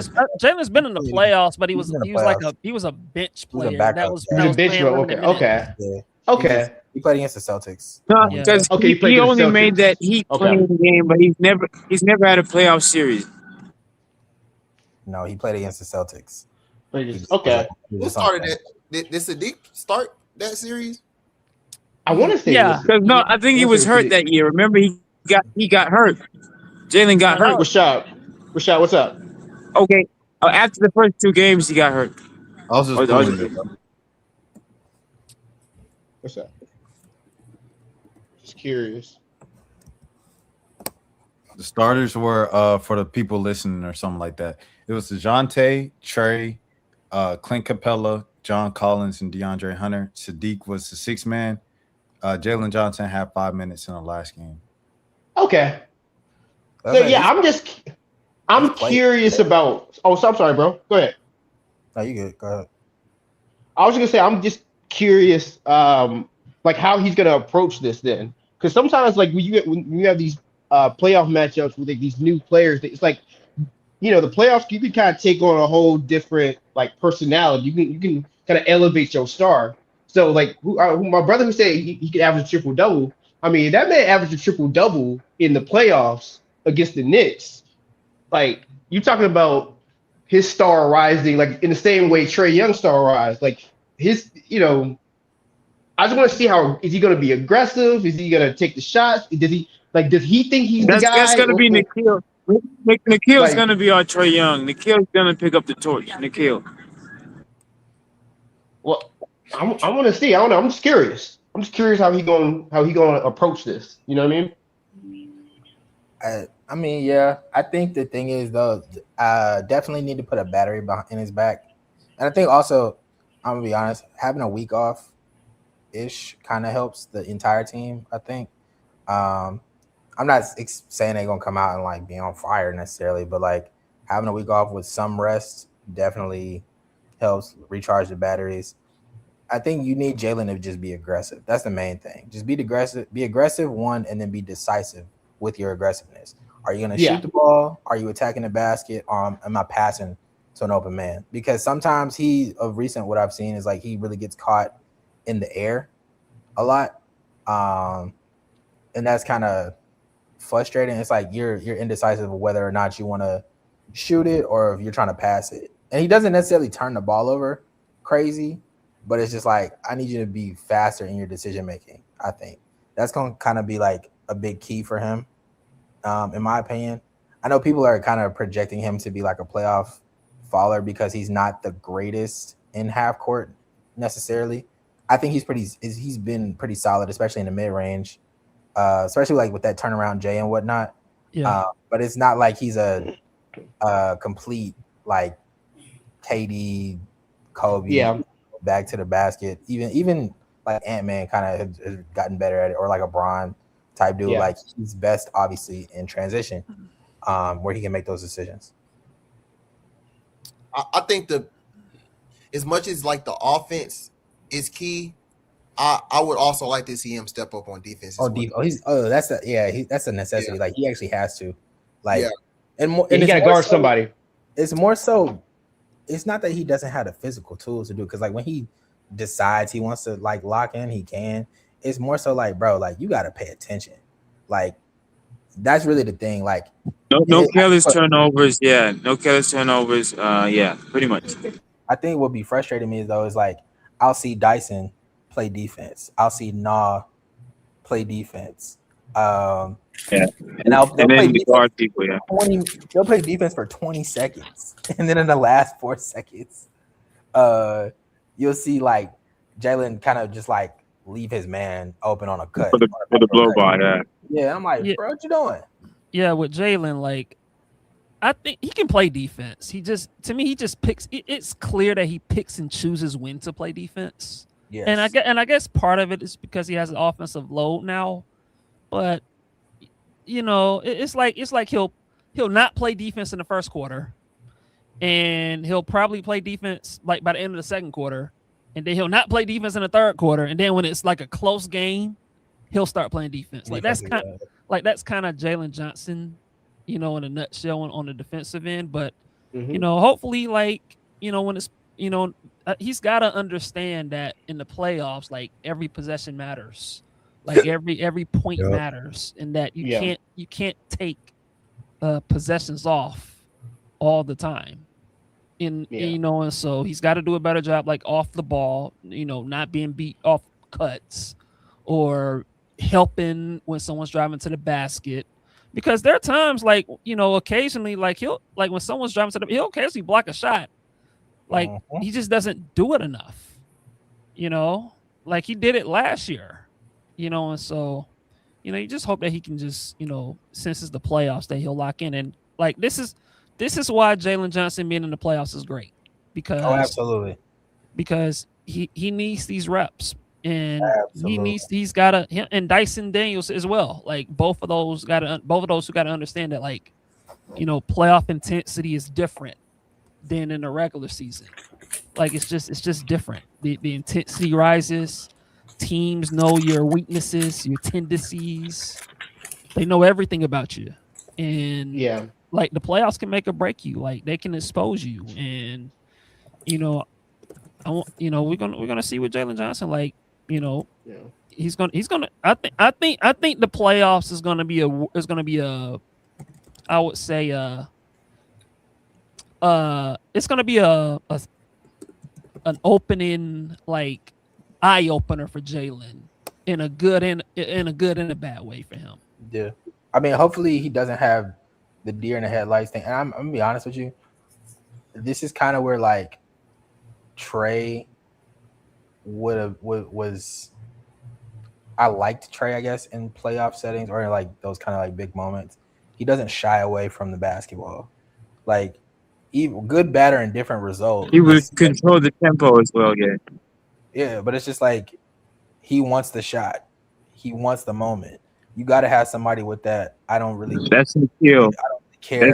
That's Nikhil and CJ. I'm not gonna lie, Josh. Like, and to any other Hawks fan too, listening to this, like, and I say this, I feel like I've said this every week since before the trade. Y'all have to respect Trae Young, bro. Like, that's literally the best player the franchise has seen since Dominique Wilkins. Like, what Trae did is not just, Nikhil Alexander-Walker can do that in the we're not gonna let you slander Trae Young. Game 1, the first playoff game of his career, do, and then it's quiet. Bro, like Nikhil not about to do that. His friend, like Nikhil was a role player for Anthony Edwards. You know what I'm saying? Like, how you gonna slander Joe Johnson like that, Rashad? Especially when hasn't shown that in the regular season. I will say I ain't even done this at least with Trae Young. Trae Young hit a few game winners his rookie year. Jamal Crawford kind of used to do that. Jamal Crawford kind of used to play like the way. I will say this regarding Trae, and he's been more good than bad in the playoffs for sure. But his bat, like the Heat series, was like it was pretty rough. Oh yeah, that Heat series was a little the Heat series from Trae was like, and I will argue that Heat series was kind of like the downturn of as far as like the perception of Trae. Series where he hit the game-winning shot in Game 3. That series. What are we talking about right now? He was terrible. No, Alexander Walker ain't doing that. I'm sorry, bro. Nikhil Alexander Walker. But I'm gonna go back. The Knicks are Trae's arch nemesis. Listen to me. Every other team, I'm serious.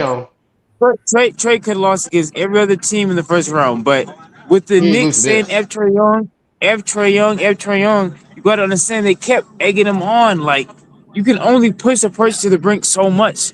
Knicks did that with Reggie Miller. Like, the Knicks are making Hall of Fame players because they're singling out that one guy, and that one guy saying, nah.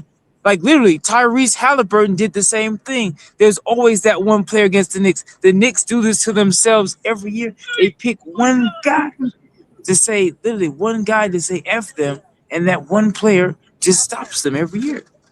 I think I do think Trae had a lot of a big playoff moments though than probably any Hawk in any probably since you can say Joe Johnson, you can say Dominique, but I think it's very rare in this franchise though. Like, so I mean we can't really discredit like his like you said, Grant. He wants to rise to the occasion. He's a big moment or a playoff riser, as you know what to say. But I do think like he's had more good moments than bad moments. Even I want to go back to that Heat series that you were making the point about when I said you mean the Heat series where he hit the game winner in Game 3. Continue on that series. I guess what I'm saying is It was time, Trey, bro. he was terrible in that. Outside of that game winner, he was terrible. And my point is, like, ever since that series, Trey has not been looked at positively from a national perception standpoint. Like, it's all kind of, it's like let's just be honest. Like, I love Trey, and look, up until like he came back from his little injury when the Hawks went on a losing streak, like I wanted to keep Trey up until that happened. And so I guess what I'm just saying is, like, in the playoffs, like the playoffs can expose you good or bad. You know, like we've seen, and then Trey came back when the next playoff series, and he was better. Robinson was out. No. DeJounte was out. Excuse me. DeJounte was suspended, and Trey hit the game winner in Boston. He was pretty good in that series. Playoff series. Yeah, he was good that series. He hit a game winner. He was cooking at home against the Miami Heat, his worst playoff series. And then the next playoff series, no DeJounte, so he didn't have the second best player, and he just won on the road in the TD Garden. Last two playoff he series, be cooking. He's good. I think that series with the Heat, I thought they did a good job of game planning, Trey. Like, you can credit Eric Spoelstra, like, you know what I'm saying? Like, they really game plan on Trey. You know, they kind of like, hey, everybody else but him. So I thought there was a unique defense that they ran. They had like the guys to do it, to guard him. You know what I'm saying? But yeah, I like it. Like you said, bro, he does have a lot of, like, he has more good moments than bad in the playoffs. And I think that's when his, like, that Celtics series, and also you can say that Eastern Conference series, I think his floater was damn near untouchable. But like you said, we're gonna see from the kill, because I think, like you said, like, teams clog the paint, and I think those floaters, those runners, like, those are gonna be like key clutch in the playoffs, because like you said, you ain't gonna get downhill all to the rim all the time. Especially like on the Knicks, because they got the size. Their half-court defense is really good. So I think, and y'all might not know this with Nikhil, he leads like a Hawk in a season for the most threes in his first season as a Hawk. Like, literally, the most threes ever hit by a Hawk in a season. I don't think y'all know how significant that is. Like, I mean, it is, but to me, I feel like when the playoffs come, that shit's 0-0. I ain't gonna hold you. I think it's 0-0, and it's all who you matching up with, and everybody locks in more, especially on the defensive side of the ball. It's automatic. It's automatic, man. Yeah. He's like a Ray Allen type player now. I can't really just be full confident in Nikhil outside of the great season that he's had, because again, this is going to be a whole different ball game, not only for Jalen, but for Nikhil too. You know what I'm saying? So hey, we'll see. We'll see. That's all I think. Every player that we have, this is all I'm saying. Every player that we have named that have had these big playoff game-winning moments, Halliburton, Reggie Miller, those guys did it before that series against the Knicks, where the whole world saw it. Like, even though that was Trey's first playoff game ever, like, Trey was making game winners in the regular season for the Hawks when they were terrible. We've never seen Nikhil Alexander-Walker make one game winner with the Hawks so far. Hey, gang, I'm not. What's the argument? I'm curious. What's the argument? All right, Malik. All right, bet, bro. Peace, y'all. Bet. All right. I think it's gonna be CJ McCollum taking more of those shots. Like, this to come. I think he's more of like the primary ball handler. Like, he's probably going to be the one that has to take all them shots, has to, you know, take the ISOs and figure it out. You know, and he's done it a couple of times in Portland. You know, obviously Damian Lillard did it, you know, more and was more of the go-to guy. But I don't know. It might not even come down to them having to hit big shots. You know, I think it'd probably come down to how well they play defense. Like, if they could keep this a close game, like I said, and just let the guard and get nervous. You know, if it's, you know, fourth quarter 95-97, and, you know, that guard gonna be nervous. You know what I mean? If you know, if the Hawks is down by 15 in the fourth quarter, okay, you know, something different. But if it's like a close game, and, you know, let the Hawks take the lead with 3 minutes left in the game or something, like, is, you know, 102-101 and 3 minutes left, like, they may, you know, there's a good chance of the Knicks choking. People don't think the Knicks are chokers because the New Yorkers are super confident, and we, you know, give off this every year. Yo, the Knicks are kind of like, No, the Knicks have the history of like a New York Jets. They like the Clippers. They just won a championship in the 1970s. Like they're not a team who succeeds this The often. Knicks are the Cowboys, basically. They're the same team. Yo, the Knicks are the Cowboys. happened with No, Tom they're worse than the Cowboys? Cowboys though. No, they're worse than the Cowboys. The Cowboys won in the 90s. The They Cowboys are. I'm won in just the saying, like, as 90s. far as like historically, like neither one of them won anything in a long time. But yet they both. But I'm saying like the Knicks are like have a history of choking. Like this happens often. Like this happened in the 80s, it happened in the 90s, like this, you know. So what I'm saying is like those fans, they used to see us in chokes. They gonna get nervous if it's close. Like they're not gonna be like confident, like, oh no, we're not gonna blow this. It's gonna be a not again type. It's 6 You know what I mean? points up, like 1 minute to go. Like that's a loss for them historically. It can happen. I mean, they lost the NBA Finals because John Starks went cold. Like nah, man. They- for sure. they could choke You this. see the They can Tyrese choke. Halliburton, the ball had bounced up to the time score thing, guys, and then I'm bounced about to back log in. off. All right, Reggie. All right, guys. All right, Reggie. bro. I'm about to slide to Appreciate you hopping on, man. No problem, man. Appreciate it. Hey, what y'all think, Hawks fans? What Nixon 4 or 5? I mean 6, 5 or 6. I said 5. I said Nixon 5. Nixon 5. Yeah. I had the Hawks in 7. Hawks in 5. So there you have it. Those are the picks. Or and stuff 6. That. There you go. To excuse me, to wrap everything up, to put a bow on it for the night and stuff like that. I guess are there any other takes from this particular series or the playoffs in general that you guys? Hold on, my bad. I kind of hopped in late. So you was bringing up Trey? What was you bringing up Trey for? Just saying, I didn't have nobody. It that was came. like Grant. It was either Grant or Maine. They were like this is where you will miss Trey at this part of the season because Mike was asking about Jalen Johnson. I agree with that. Yeah, I agree with that. And he said that this is where you will miss Trey because he lives for these big moment games. He's not afraid to take the shot. And then Josh said that can take those shots. No, and I said he I can think take them. Doesn't mean he's gonna make them though. Yeah. I was like I really think that you no, and a lot of other Hawks fans, like a lot of people in general, have downplayed like what Trey actually did with the Hawks. No. And then Reggie said, well, to be fair, at the end of Trey's tenure, that Heat series, that Boston, I was like, oh, the Heat series where he made a game winner. And I was like, in the Boston series where he made a game winner without DeJounte Murray in the Boston Garden, I was like, I feel like so many people have kind of like just dismantled and brought down on his legacy to where like people kind of think that Trae Young was just a streaky shooter who, was a fake Curry. Trey was amazing. It wasn't a good fit. He was amazing. No more. Yeah, but I think it was Nikhil is that good. Nikhil is that good. I'm telling you all, Nikhil has always been this great, but with this green light, the proof is in the pudding. This series is gonna be star making for Nikhil. I don't know, bro. It's different in the playoffs, man. The lights be real bright in the playoffs. He's not that guy, Kyle. He's not that guy. And he might be, but if he averaged 20 points, a game, bro, I feel like he's done his job. What that mean? It don't matter. Maybe even more. And I don't see him as no 30 because Trey used to get like 32, 33 a game, bro. Like if Nall could get 20 with 13 assists, like if Nall could just get 20 points, he did his job, bro. We don't expect 30 points a game for that man, bro.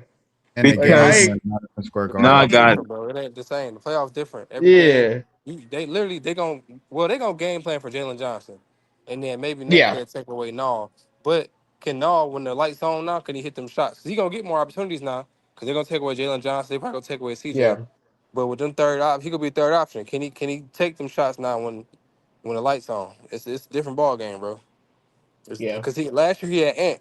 He's ready. Ant getting all the attention. You know what I'm saying? So Ant take a lot of pressure off a lot of that guys because Ant gonna want the pressure.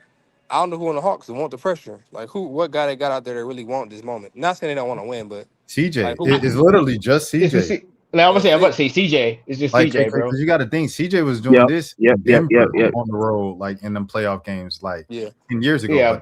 But that's it on the roster. CJ, Yeah. he the only one that been in these moments. Like it's different. They want the moment, yeah. But see, you know what's different though? I don't think they're playing with pressure. Like I think when Trae Young was playing in it was like Trae Young was playing like to be a star in the league. Like, Yeah.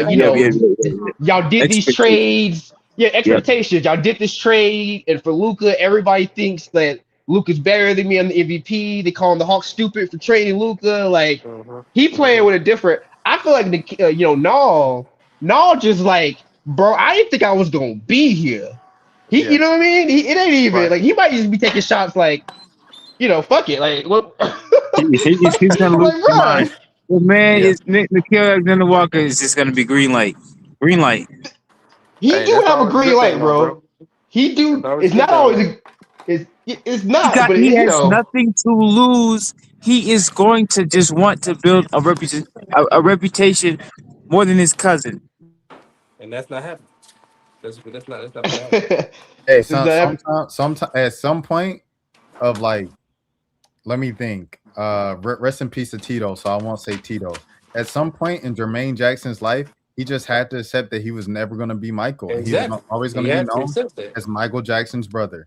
Like at some point, Jermaine Jackson was just like, "Hey man, all right, I'm Michael Jackson's brother. I get it." I don't know if y'all seen the games, but look at Nikhil's stats. Somebody pull up Nikhil's stats. Like the efficiency is incredible. Yeah, but you're talking about like one of the greatest players of all time in SGA. Like, you know what I'm saying? Right, like you're talking about one of the better players. Playoffs is where you make a name for yourself. Do that right now. What would you say, Crit? You said one. He I ain't reached that status yet. I think SGA last season he had one of the best individual seasons in NBA history. He's a Hall of Famer, bro. It's over with. It's like that's done so. That's done so. Without the whistle. I would say without the whistle. A Hall of Famer already. If who got in? Tracy McGrady got it? I mean, shout out Tracy. There's no MVP. No, that's crazy. Stoudemire just got in the Hall of Fame, Crit. There's nobody. Yeah, but no, there's nobody not in the NBA Hall of Fame with the MVP and a championship. I guess. All right, y'all say so. It just don't exist. Like if you get those two things, you in. Basically, it's like he's definitely top 75 right now. Like, and you could argue top 50.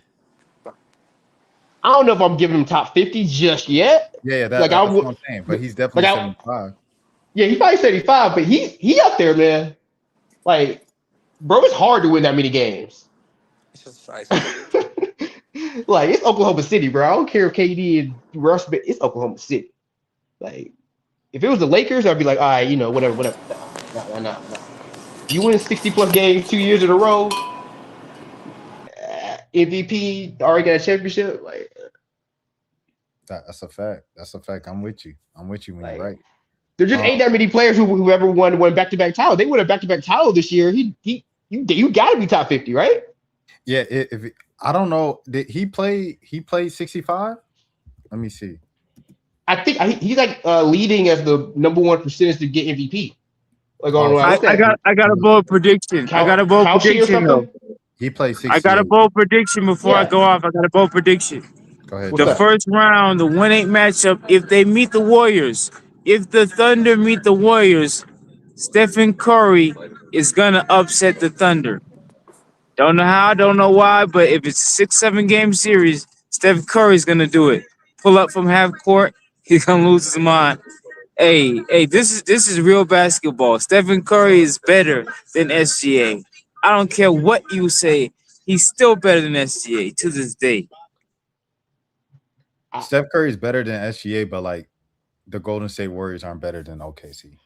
I'm about to say, bro, 2 through 7. I'm like, nah. I'm watching this game. They got dudes I ain't even heard of, bro. I think Phoenix out to a 15-5 lead so far. They out to early lead. Phoenix bro, I see. They're mad about losing that what you call they lost that first thing, the first game because they were, I think, the 7th seed. So like, you know what I'm saying? Like they were at the top of the play-in, and it was like, so in the old system they would have been a shoe-in for the playoffs. So the fact that they lost the first game, they probably mad and like, all right, bro, let's just get this thing over with, which is terrible for the league. And I'll explain why. Because the Warriors doing what they did and showing so much heart and showing the old guys still got it, and I was about to say Cleveland and LA, that gave the Thunder a lottery pick. And it might be for nothing. if the Warriors lose tonight? I think the Warriors is gonna pull this one out. I think they'll figure it out. I think they're gonna lose in the playoffs, but could they just, the roster just take the roster? But I was about to say at this point they might as well make the playoffs because they just ruined the NBA. Like, I mean, the Thunder are gonna have to they just have to get the last pick of the lottery, bro. Like if the Thunder get a top 4 pick in the historical draft after being historically good, they got to shut the league down, bro. You know what? I don't think that's going to be a problem because I still feel like that big dude in San Antonio, it's going to be over, bro. I believe it's going to be over. Like it's. Well, I mean, good. Oh, yeah, Wemby is he's the one. There's nothing you can do. That is good news that the Hawks made the playoffs. Because if the Hawks were in the lottery, to add another one with Dylan Harper, Stephon Castle, who else? I mean, De'Aaron Fox, obviously, and then Vassell and Keldon Johnson and stuff like that. Like all those guys, if you add another one and like one of an AJ DeBonster, man, come on, bro. So the Hawks, they saved the league with that one. Yeah, but I mean, the Clippers just blew it for the rest of the league, man. Hey, man. Nah. And Indiana might not get their pick. After all that losing they did, worst team in the NBA, they might not get their pick if they fall out the top 4. I think they got to make the top 4 though, right? I mean, it's a good chance. It's a chance that they might not because remember the different odds. Like I thought you're guaranteed you're not guaranteed a top 4 spot anymore if you're like one of the worst teams. Like you can't slide more. He changed the odds. Oh, to prevent tanking. Okay. I don't even feel like the Pacers tanked. I just feel like a best player towards Achilles. Yeah, that is wild. I mean, imagine the Pacers do all that and then they get. Yeah, but I said. But I don't think they tried though. Sorry, go ahead. Well, no, they didn't try, but that's just insane luck that your best player tears Achilles after the finals, and then you get the number 1 pick after that, and then you still got him, plus number 1 pick. Like that's crazy. Yeah. I mean, that would be crazy. Like if they don't get a pick at all, that would be even crazier. It's like you lost for no reason. Yeah, but I think it was just a lost season though. I think them getting Tyrese Halliburton back is going to be like a number 1 pick for them, no matter what. Like, just hey, bro, get that man back in. With AJ in the middle, bro, with Hallie, AJ, and then Pascal, and then Zubac. I mean, they're probably just gonna take the best player available at that point, right? AJ got to be the best player available. I mean, like at 2. Like, I thought he might go number 1. Yeah. If he goes number 1, then like. I don't know if you take Peterson with Hallie, but maybe that I don't know. I mean, if you there, I'd rather take Cam Boozer if I'm Indiana at that point. Ooh. All right, which I watched. I'm not gonna say I watched Duke the entire season, but for what I saw in that the NCAA tournament, I like. He looked like Tyler Hansbrough, bro. I know that's a joke, but he really do look like Hansbrough won't shooting threes like that. He wasn't. He wasn't. It didn't. It just looked like sometimes how like you look at a player and immediately be like, okay, that guy he looks so much better than the others. Like it's very very clear that you're gonna be like, or at least have a chance to be that guy at the next level. Like AJ was like that. Like there's a certain athleticism that you're just like, okay, it just dropped. Yeah, Peterson's like that. Like it's just certain things where it's like you saw it one time and you're like, okay, like I see it. Cameron Boozer. It just I just don't see it as like he may be a 12 and 14 and 10 guy in the league, and that might be good, but I don't see him as like he's gonna get 20 and 10 a night type dude in the NBA. Funny? He has a lot of Paolo Banchero in this game, if we're being honest. And they may have the same career, if we're being honest. I know people like Cameron, and sometimes it's cool to take a guy for what he is, and you always have to project like his ceiling isn't as high as like an AJ or maybe even a Darren Peterson, Yeah, that's what I'm saying. A solid pro, but he just be a solid pro, I think. I said the same thing a couple weeks ago, and True didn't agree with me. We had True on, and True was like, "Nah, I think you need to put Cam in that discussion with AJ." And I was like, "Nah." I was like, his kid levels for sure. Like, Darren is Joby Bryant. And even I have my concerns about him, but athletically and talent-wise, athletic-wise, you can't deny it. I just have questions about how much he really cares about it. But Jalen Johnson shut it down in January. Everybody called him a quitter. They said thinking about what's his name? They said thinking about Ant, and obviously he was wrong. Kyrie. Oh yeah, Kyrie. Yeah. Well, Kyrie was injured though. So yeah. That was different. He was injured. Hey, Peterson had them cramps. He ain't no damn cramps. My ass. He was on his period. He was on something. I'll tell you that. He's on something. But all right, man. All right. Okay. All right. With that being said, I guess we're gonna get out of here. We all set our predictions. And if anybody wants to go around and let the people know where they can find you and stuff like that. I want to shout out Reggie, since Reggie was on tonight. Let me shout out Reggie real quick. This is Reggie's YouTube, Reggie's World Sports.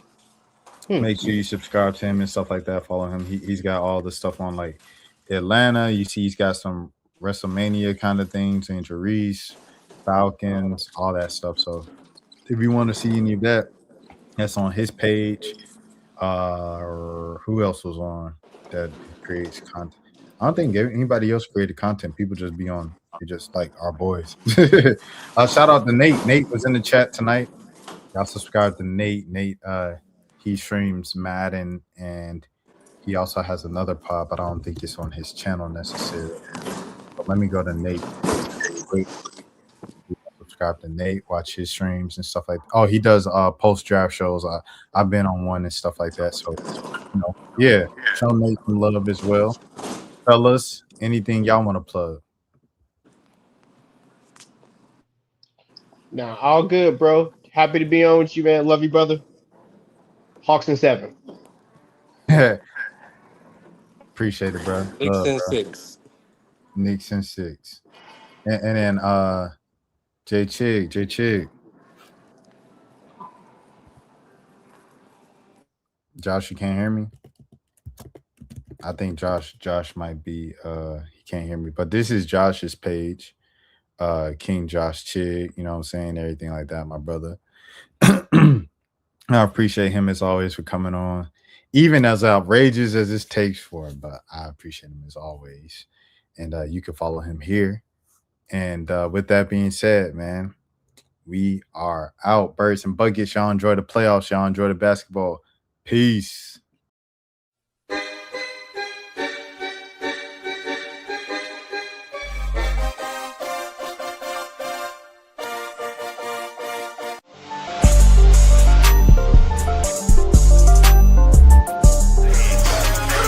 And if they come out clean